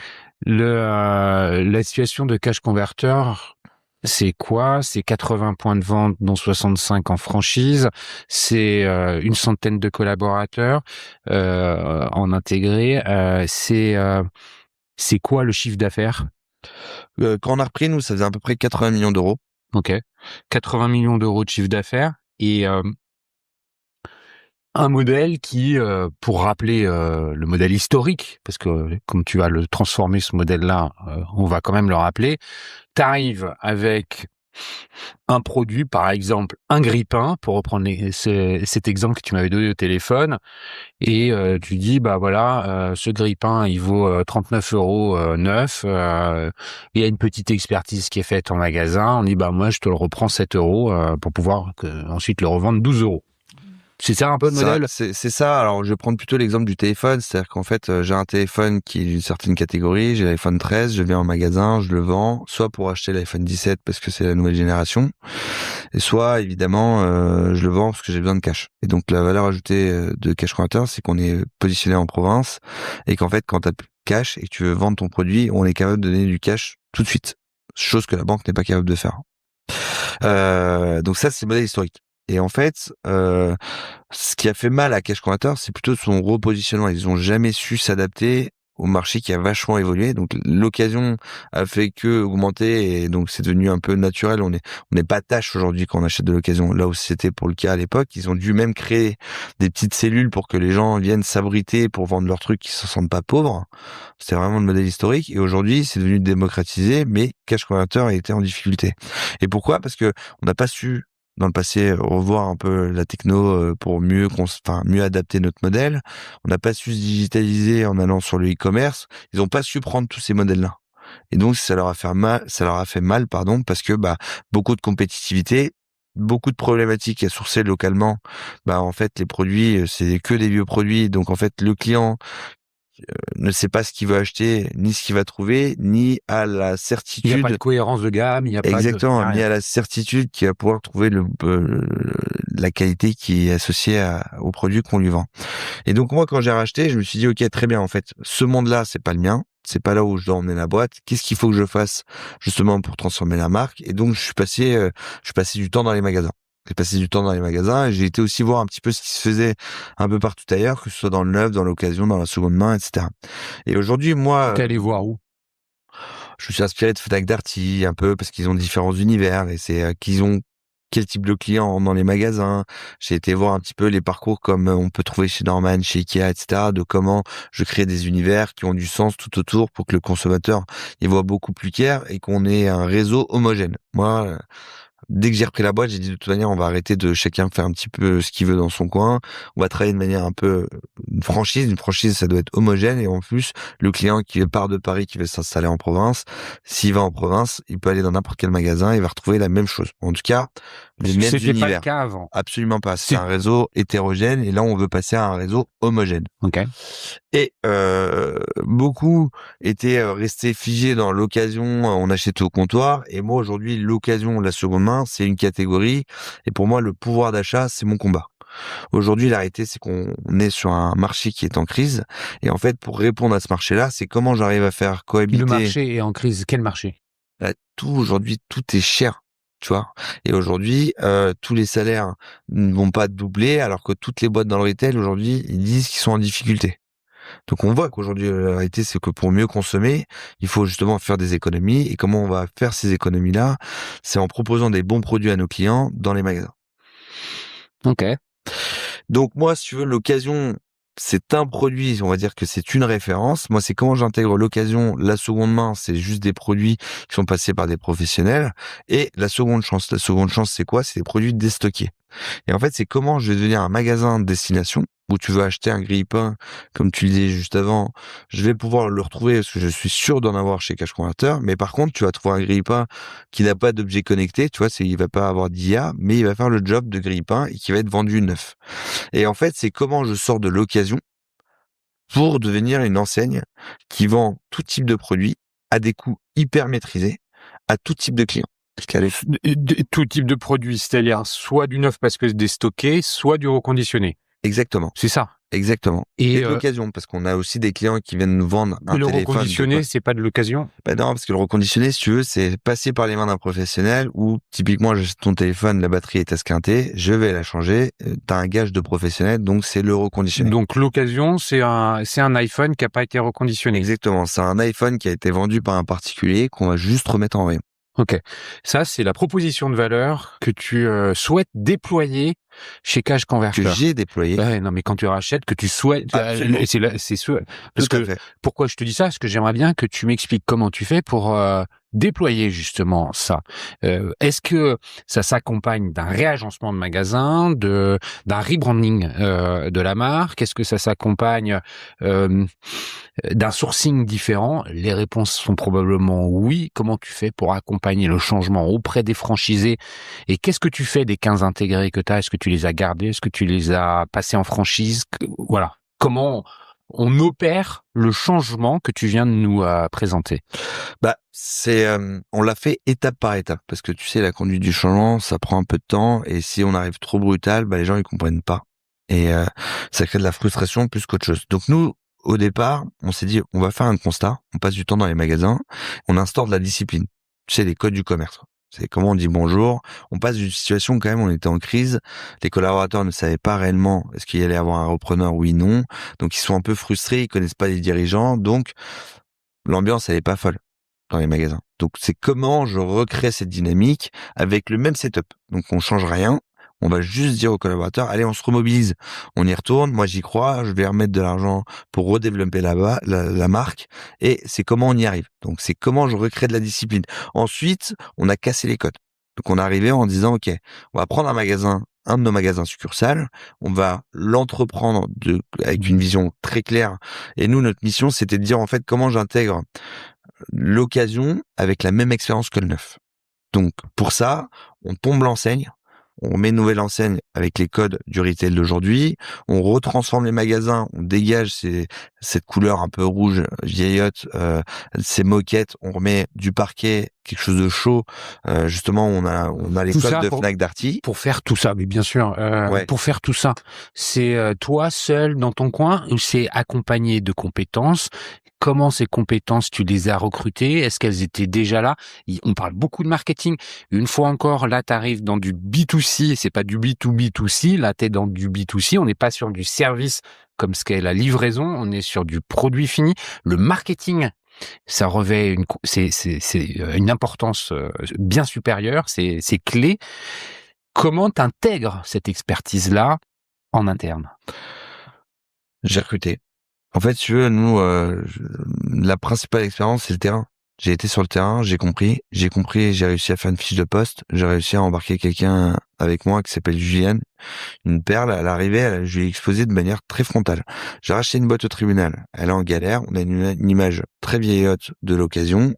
Je veux en faire une enseigne spécialisée dans la vente de produits de seconde main d'occasion avec les codes du neuf. Donc, comment tu peux m'aider à travailler ce truc-là? Cette stratégie-là que tu viens de décrire très limpide, Ouais, tu l'as créée tout seul dans ta tête? solo. Du bon sens. Du bon sens paysan, ça reste du commerce. Hein. C'est que j'ai des bons produits. Pourquoi les gens ne rentrent pas? Il y a une image et un... Évidemment, c'est du bon sens, mais c'est c'est dans un secteur qui est nouveau pour toi. Donc, c'est intéressant de voir que tu as réussi à ouvrir tes chakras pour dire, attends, comment ça marche là? Comprendre comment ça marche là. Je suis un consommateur, j'ai été voir ce qui se faisait chez les voisins. Cette conviction de transformer le modèle comme ça, tu l'avais avant d'arriver à la barre du tribunal ou c'est après? Non. Bah, en fait, tu avais toujours l'idée de dire, en fait, ouais, les magasins sont trop vieillots, je vais les mettre un peu à l'heure du jour et ça va repartir. Et après, c'est comment réellement je l'adapte vraiment le concept pour que le client, il comprenne la transformation. Et puis, en fait, tu vois, les gens, quand ils rentrent, ils disent, mais c'est du neuf. Non. C'est juste qu'il est juste nettoyé le produit, bien présenté, et qu'en fait... C'est un respect du consommateur. C'est un respect du consommateur. T'es pas dans une brocante. Exactement. Donc, en fait, le client, le fait qu'il se sente rassuré avant même de rentrer dans le magasin, tu vois, tu lèves beaucoup de barrières, et en fait, t'as ton magasin témoin, t'as le premier.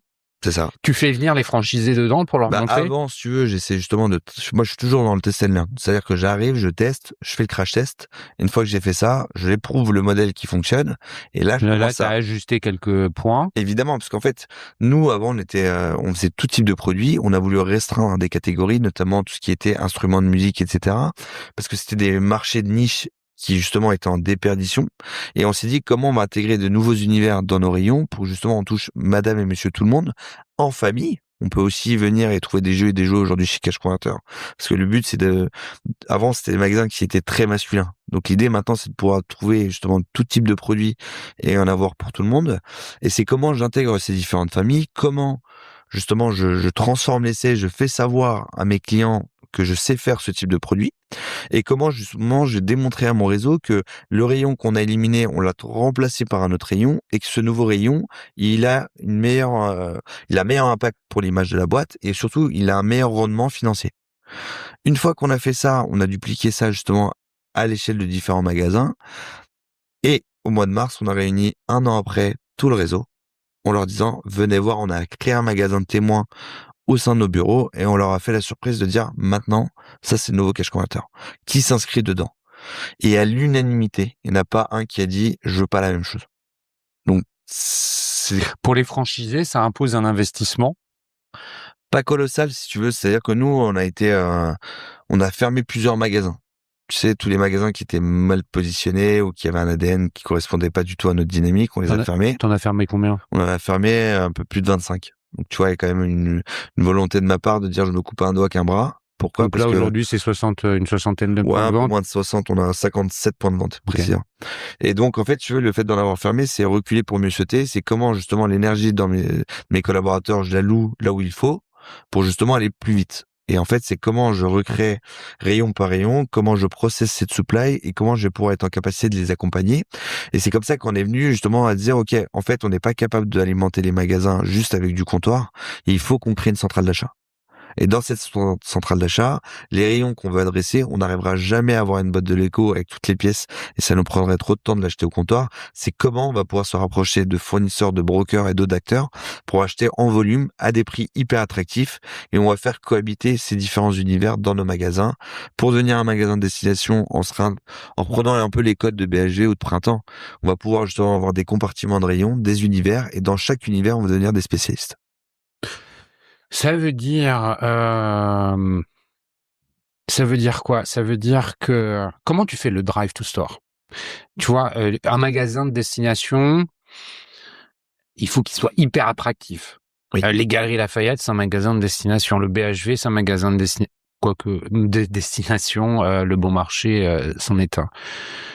Cash Converter, il est positionné où en ville ou en village, pourquoi on va vers lui? Est-ce qu'il n'est pas dans une zone commerciale où il y a déjà d'autres locomotives? Comment on en fait un point de destination? Aujourd'hui, on a 2 profils, de franchisés. On a vraiment le commerçant. On peut l'avoir dans des acteurs comme SFR, Bouygues, des opérateurs où c'est vraiment de la proximité et ces acteurs-là, on les installe dans des, centres commerciaux ou potentiellement dans des, rues piétonnes. Pourquoi? Parce qu'on va chercher le pain, on va voir notre commerçant de proximité, On est dans du flux. on est dans du flux, il est sympa, il a toujours de la nouveauté et donc il m'appelle et donc au lieu d'avoir juste un CRM, il a ce côté vraiment de proximité avec son consommateur. Et on a un autre profil de commerçants qui viennent de plus grosses industries, qui sont plus justement dans le management d'équipe. Et c'est beaucoup plus facile pour eux d'être dans des retail parks parce qu'on a des surfaces beaucoup plus importantes. En ville, c'est quoi? C'est 100, 150, 200 mètres carrés? Maximum 150 mètres carrés. 150 mètres carrés, et c'est Exactement. quoi? Entre 500 et 1000 dans... Non, moins, on a plutôt 150, 300 quoi. Aujourd'hui, si tu veux, ça sert à rien d'avoir des trop gros magasins, surtout que le mobilier aujourd'hui coûte très cher. Nous, on essaie justement de mieux travailler notre supply pour dire en gros, t'as tes produits qui sont en rayon et ce que vient chercher le consommateur quand il vient chez Cash Converter, c'est le toucher. Il l'a, il repart avec. Donc ça, c'est intéressant. En plus, on lui reprend l'ancien. Donc on lui augmente son pouvoir d'achat.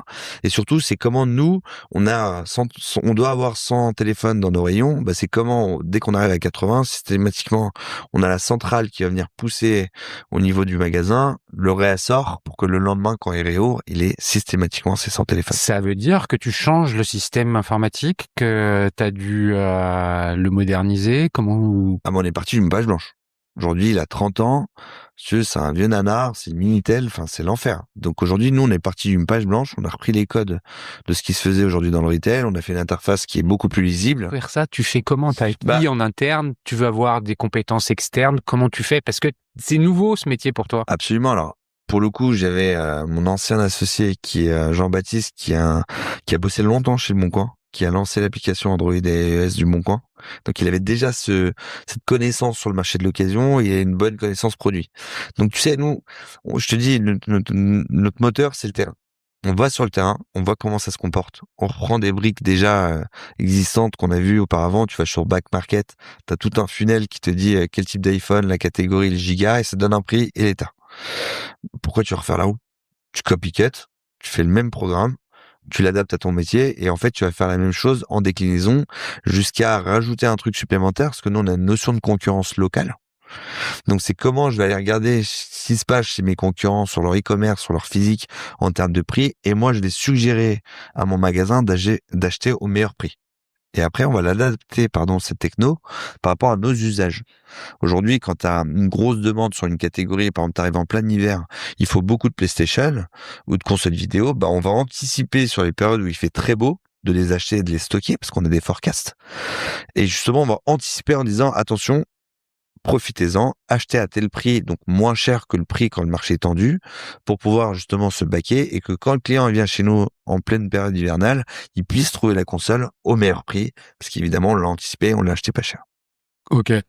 Donc là, la cohérence, le market fit, t'as l'offre qui va correspondre à la demande. Mais comment tu fais venir les gens dans le magasin?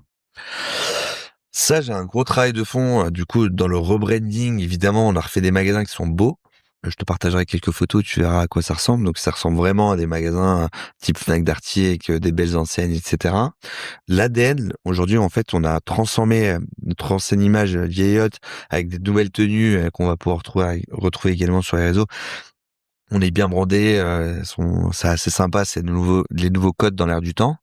Et après, justement, on va travailler tout autour du produit. C'est comment je génère systématiquement des nouveaux produits. On s'est interprété des codes de Lidl où tu sais qu'il y a une opération toutes les semaines, il y a un nouvel arrivage un peu sympa où on a réitéré, on a justement copié un peu cette méthode-là en intégrant des nouveaux arrivages systématiques chez Cash Converter qui nous permettent de faire entrer du conso. Et après, c'est comment justement à travers un CRM, on va pouvoir justement l'âge, on va prendre plusieurs critères justement qui va nous permettre de, en fonction du produit qui s'adapte mieux à la génération, de lui faire savoir qu'on a ça maintenant chez nous. Opérationnellement, on doit redémarrer On doit justement lui donner des codes promo, tout un tas de choses qui a été mis en place par l'équipe marketing, qui fait qu'en fait, on a doublé le nombre de personnes dans nos magasins, le chiffre d'affaires aussi doublé, tout un tas de Donc, choses. un an après, le chiffre d'affaires, il était à 80 millions quand tu l'as racheté à la barre. Il a forcément descendu avec la baisse De la fermeture de magasins et Voilà. on a été recherché donc 65 millions. Donc l'année dernière, on a plutôt subi. Là, cette année, on a un premier trimestre qui est exceptionnel. On a plus de 30% d'augmentation sur le panier moyen, sur la marge. C'est assez exceptionnel. C'est-à-dire qu'en fait, on vendait des produits, on perdait de l'argent. Et aujourd'hui, on vend des produits, on marge. Ça veut dire que la rentabilité, elle est déjà acquise? Absolument. Donc je m'étais mis un objectif, c'est 1 an après le rachat.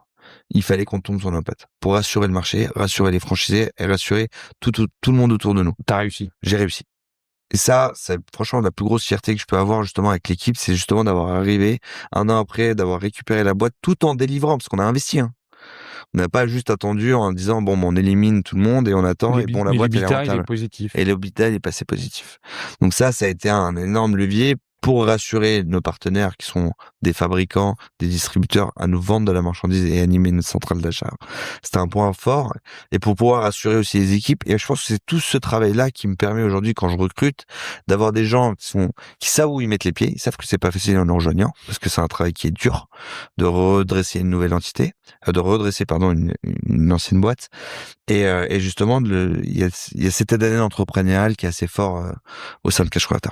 Comment tu intègres le digital? T'as parlé de plateforme. Oui. T'as cité Le Bon Coin, t'as cité Back Market, t'as cité un acteur majeur du retail qui est Fnac Darty. Il existe dans le marché de la seconde main un nombre d'acteurs déjà important, avec des positionnements sur le digital. On peut ajouter les Chinois avec leur plateforme low cost qui viennent concurrencer aussi la seconde main. Dans le retail, pour toi, comment tu fais une place au digital? Est-ce que c'est un outil qui va servir de canal de vente? Oui ou non? Et sinon, quel est le rôle que tu lui attribues? Moi, j'ai pas voulu me précipiter à aller sur le digital parce que aujourd'hui, le gros challenge qu'on s'est fixé, c'est redonner confiance aux consommateurs à revenir dans nos magasins. Et justement, découvrir une nouvelle famille de produits qu'on a arrêté plein d'instruments. On a parlé d'instruments de musique, etc. L'outillage, on l'a arrêté parce qu'on sait pas faire. C'est pas notre métier. Pour justement laisser place à des familles comme le jeu, le jouet, le petit électroménager, etc. Bon. Une fois que j'ai dit ça, nous, je pense qu'on n'a pas notre place à ce stade d'aller sur le e-commerce, parce que les bons produits, on va les vendre. Et le problème, c'est comment on se ressource en magasin. Donc le risque, c'est qu'on ait des rayons vides. Donc moi, j'ai pris le contre-pied de me dire, en fait, au lieu de faire la même chose que tout le monde et de faire la même chose que les autres, je vais me rapprocher de mon client. Donc on va y aller. On va créer un nouvel outil omnicanal, mais on va y aller avec le live shopping. Donc c'est comment j'ai des magasins, j'ai des bons produits, j'ai une communauté. Grâce à cette communauté, ils vont pouvoir justement, en dehors des ouvertures des magasins, ou même pendant, sur les heures creuses, pouvoir justement swiper et être sur un live, être au contact de leur commercial, de leur vendeur en magasin et vendre des super produits qu'on va pouvoir leur présenter. Donc on sait ce qu'on va recevoir, tu vas pouvoir un peu retrouver la même expérience que le magasin et acheter en ligne. Un live shopping avec une audience locale, c'est la zone de marchandises, de marchandises, oui, du magasin. Et on va aller animer pendant les périodes creuses l'activité de vente. On est en train de faire 2 modèles, on fait 2 essais, donc vraiment l'audience locale de proximité pour faire savoir. Déjà, on devient notre propre média, donc c'est assez puissant. Et après, on est en train de regarder pour une orga plutôt nationale. C'est comment je recrée des univers pour faire connaître mes rayons Cash Converter à l'échelle nationale en créant des ventes spécifiques, notamment sur le petit électroménager où on déballe le produit, on reprend les codes du téléshopping d'il y a 30 ans qu'on va adapter au goût du jour pour justement pouvoir présenter le produit, expliquer ce qu'on fait et justement faire quelques ventes sur le web, mais aussi pouvoir dire en fait ces produits-là, vous pouvez les retrouver dans tous nos magasins. Et rendez-vous chez Cash Converter, ce qui permet de générer un trafic supplémentaire. Est-ce que maintenant que tu as changé le modèle, tu sais qu'il y a un certain nombre de produits qui se trouvent dans tous les magasins? Absolument, parce que c'était pas le cas avant. Exactement. C'est aussi de comment on devient homogène, c'est en créant cette centrale d'achat. Et en fait, ça nous permet d'avoir une overview globale sur tout notre réseau. Dans la mise en œuvre du live shopping, est-ce que tu donnes un rôle à tes franchisés, à tes intégrés, enfin plutôt les franchisés, parce que les intégrés, c'est de l'histoire passée. Est-ce qu'ils sont tous prêts à jouer ce rôle-là? Et comment t'accompagnes ceux qui veulent le faire pour que justement il y ait une forme d'homogénéité dans l'animation des live shopping? Parce que est-ce qu'il y a toute liberté? Est-ce qu'il y a une cohérence? Tu vois un peu les sujets? Évidemment, alors nous on va le charter, évidemment, parce que l'objectif, encore une fois, c'est d'être homogène. Donc en fait, il faut que l'expérience soit la même partout, même si c'est pas les mêmes vendeurs qui vont présenter en tout cas le live. Mais ce que je veux dire par là, c'est que nous, là, pour l'instant, on fait des tests sur nos magasins. Et on voit que les résultats sont très satisfaisants. Donc en fait, ce qu'on fait, que ce soit dans une intégration de nouvel univers ou dans le live, on teste, on voit ce qui marche pas. Une fois qu'on a craqué ça, on le processe et après on va le mettre en place dans les magasins, que ce soit franchisé ou succursale. Donc pour ceux qui savent le faire, parce qu'il y en a plein qui ont une super élocution, c'est des commerçants, en plus ils trouvent ça hyper fun, ça change de leur routine classique, donc ils sont très moteurs sur ce genre de projet.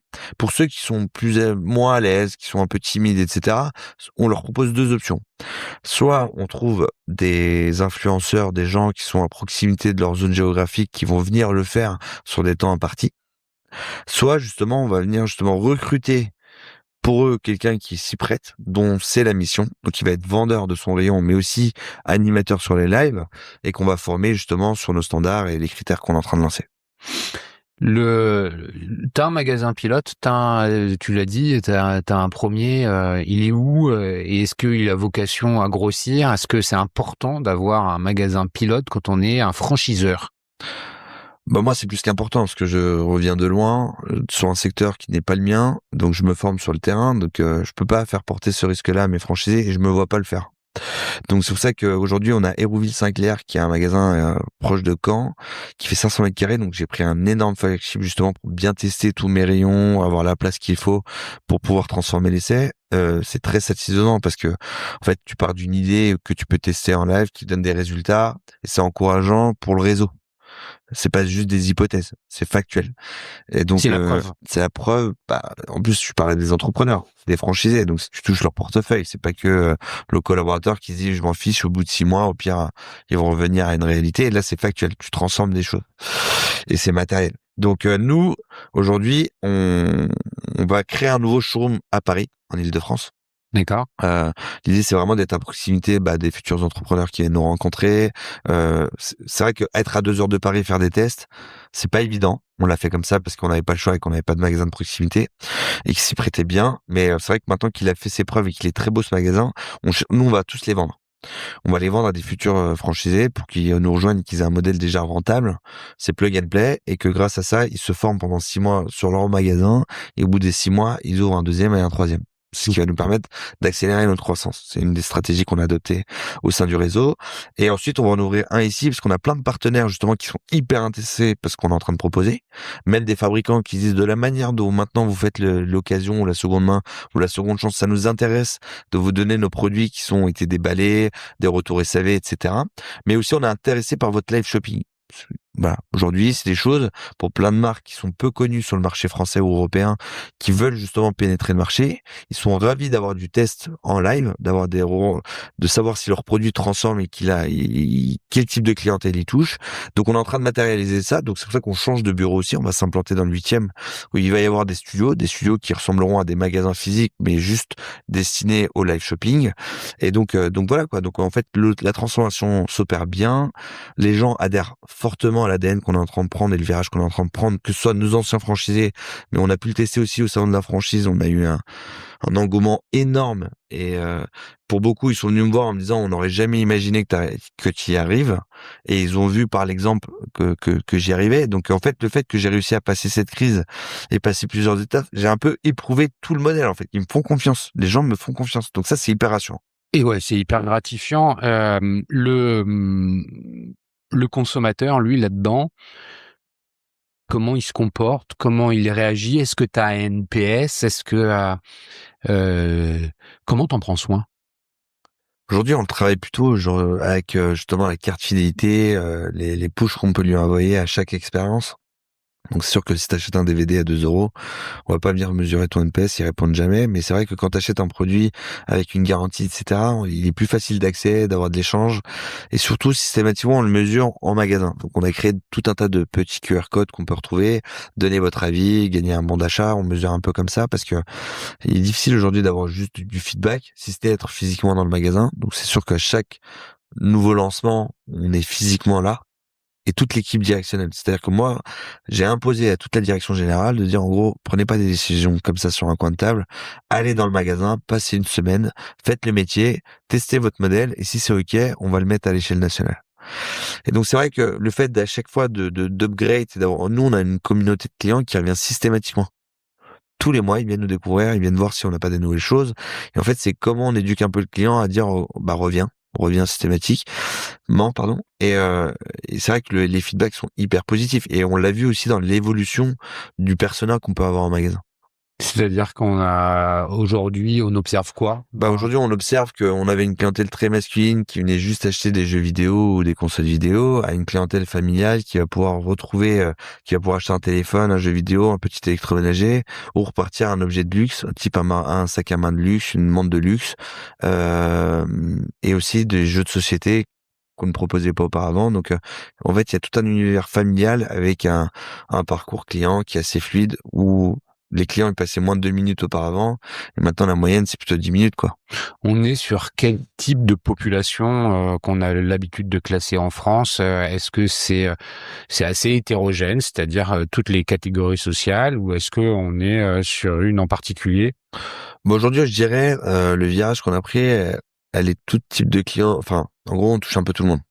On a les habitués historiques qui viennent justement chiner et acheter des choses bien spécifiques, à des clients qui sont un peu en phase de découverte, qui nous redécouvrent et qui disent bah je savais pas du tout que vous faisiez ça, je savais pas que vous vendez des sacs à main de luxe. En fait, le prix est hyper attractif, c'est trop sympa, du coup je vais l'acheter. Et en fait, le fait qu'on le propose en plusieurs fois sans frais ou qu'on reprenne l'ancien produit, ça nous permet de faciliter l'accès. Et en fait, on a tout type de clients maintenant. Alors la majorité, évidemment, les gens cherchent les bonnes affaires quand ils viennent chez nous, et c'est un peu l'ADN et c'est ce qu'on va garder d'ailleurs. Hein. Et aussi on a les opportunistes qui juste découvrent une bonne affaire et qui disent en fait, j'ai pas besoin de l'acheter d'occasion, j'aurais pu l'acheter neuf, mais en fait vu que je peux me faire plaisir et que je peux l'acheter malin, bah j'en profite, je repars avec en fait. On va arriver à la fin de notre conversation, Ahmed. Tu sais qu'on était parti pour 1 heure, on est 1h32 d'enregistrement, c'est pas mal. Pour conclure, j'aimerais que tu me présentes en quelques mots les projets. C'est quoi la suite? Tu as commencé à les évoquer avec le rebranding, tu as évoqué aussi la réouverture de nouveaux points de vente avec une stratégie en demandant aux franchisés de développer des mini-réseaux, un peu à la McDo en quelque sorte. C'est quoi la suite de l'histoire? C'est quoi les échéances? C'est quoi les objectifs? On s'y met un objectif fort, c'est de dire que tout le réseau, on doit avoir la même DA d'ici la fin de l'année. Comme ça, au moins, ça c'est fait, c'est cohérence à l'échelle d'un réseau, parler d'une même voix. On a une volonté d'ouvrir cette année une dizaine de magasins en franchise. Alors quand je dis, c'est vraiment des futurs franchisés qui ne le connaissaient pas ou qui n'ont pas opéré du cash converter et qui vont juste ouvrir des nouveaux magasins. On est en train d'ouvrir des magasins au sein du réseau, donc pour devenir multi-franchisés, et on est en train de les accompagner. Et grâce au salon de la franchise, on a rencontré plusieurs retailers qui sont dans le dur et qui sont prêts à déposer leur enseigne pour rejoindre l'ancienne cash converter. Donc, c'est juste on va dire un rétrofit de leur modèle historique, parce qu'ils ont déjà l'équipe, ils ont déjà l'emplacement, donc c'est assez facile pour nous d'arriver en plug and play. On a déjà le mobilier donc à installer. Donc, je suis incapable de te dire là combien de magasins on va ouvrir d'ici la fin de l'année, mais au moins une bonne dizaine. C'est déjà dans le pipe et on est en train de le mettre en place. Voilà un petit peu d'un point de vue objectif. Et c'est aussi de maîtriser sa croissance. Pour moi, maîtriser mon réseau, c'est aussi un objectif assez fort pour justement éviter de reproduire ce qui a pu se passer dans le passé. Il y a un nombre dans ta tête de points de vente à atteindre? Je me suis fixé 130 magasins d'ici 2030. Donc tu vois, j'ai à peine 4 ans là pour justement atteindre doubler la taille en 4 ans. Doubler la taille, voilà exactement, et intégrer évidemment le live shopping à l'échelle de tout le réseau. Là, tu fais 65 millions? Ouais, on va faire 85 cette année. Donc ça c'est un peu. Donc en 2030, c'est quoi? C'est 150, 200? Ça sera 150. 150. Voilà. Bravo. Merci pour Merci le beaucoup. partage de toute cette histoire, de tes histoires. Je t'ai laissé, je t'ai laissé parler parce que en fait, je buvais tes paroles. C'était, je pense, pour comme beaucoup des auditeurs, une vraie leçon d'entrepreneur. Tu l'as partagé avec détail. C'était concret, et je crois que c'est important que ce soit concret. Bravo pour la reprise de Cash Converter. Si on veut rentrer en contact avec toi, c'est quoi? C'est LinkedIn qui fonctionne bien? On a notre page justement franchisée, partenaire. On a aussi LinkedIn. Je suis très actif, donc je réponds à tous mes messages. Je confirme, c'est comme ça qu'on est rentré en contact. Envoyer un message. Et donc et puis voilà, il y a toute la boîte qui est connectée, qui répond et qui adore ce réseau. Bon, merci Ahmed. Merci chers auditeurs pour la fidélité avec laquelle vous écoutez. Je vous rappelle, vous pouvez découvrir tous les épisodes des Digital Doers sur toutes les plateformes d'écoute. Spotify, Deezer, Apple Podcast, Amazon Music, YouTube Music. YouTube également. Vous pouvez vous connecter sur la page lesdigitaldoers.com pour avoir l'ensemble de l'actualité et des épisodes. Je vous invite également à vous abonner à la newsletter sur LinkedIn que je diffuse tous les vendredis, qui est une revue de presse de l'actualité du secteur retail et e-commerce. Merci encore, Ahmed. Je te dis à très bientôt. Merci Cyril, à bientôt.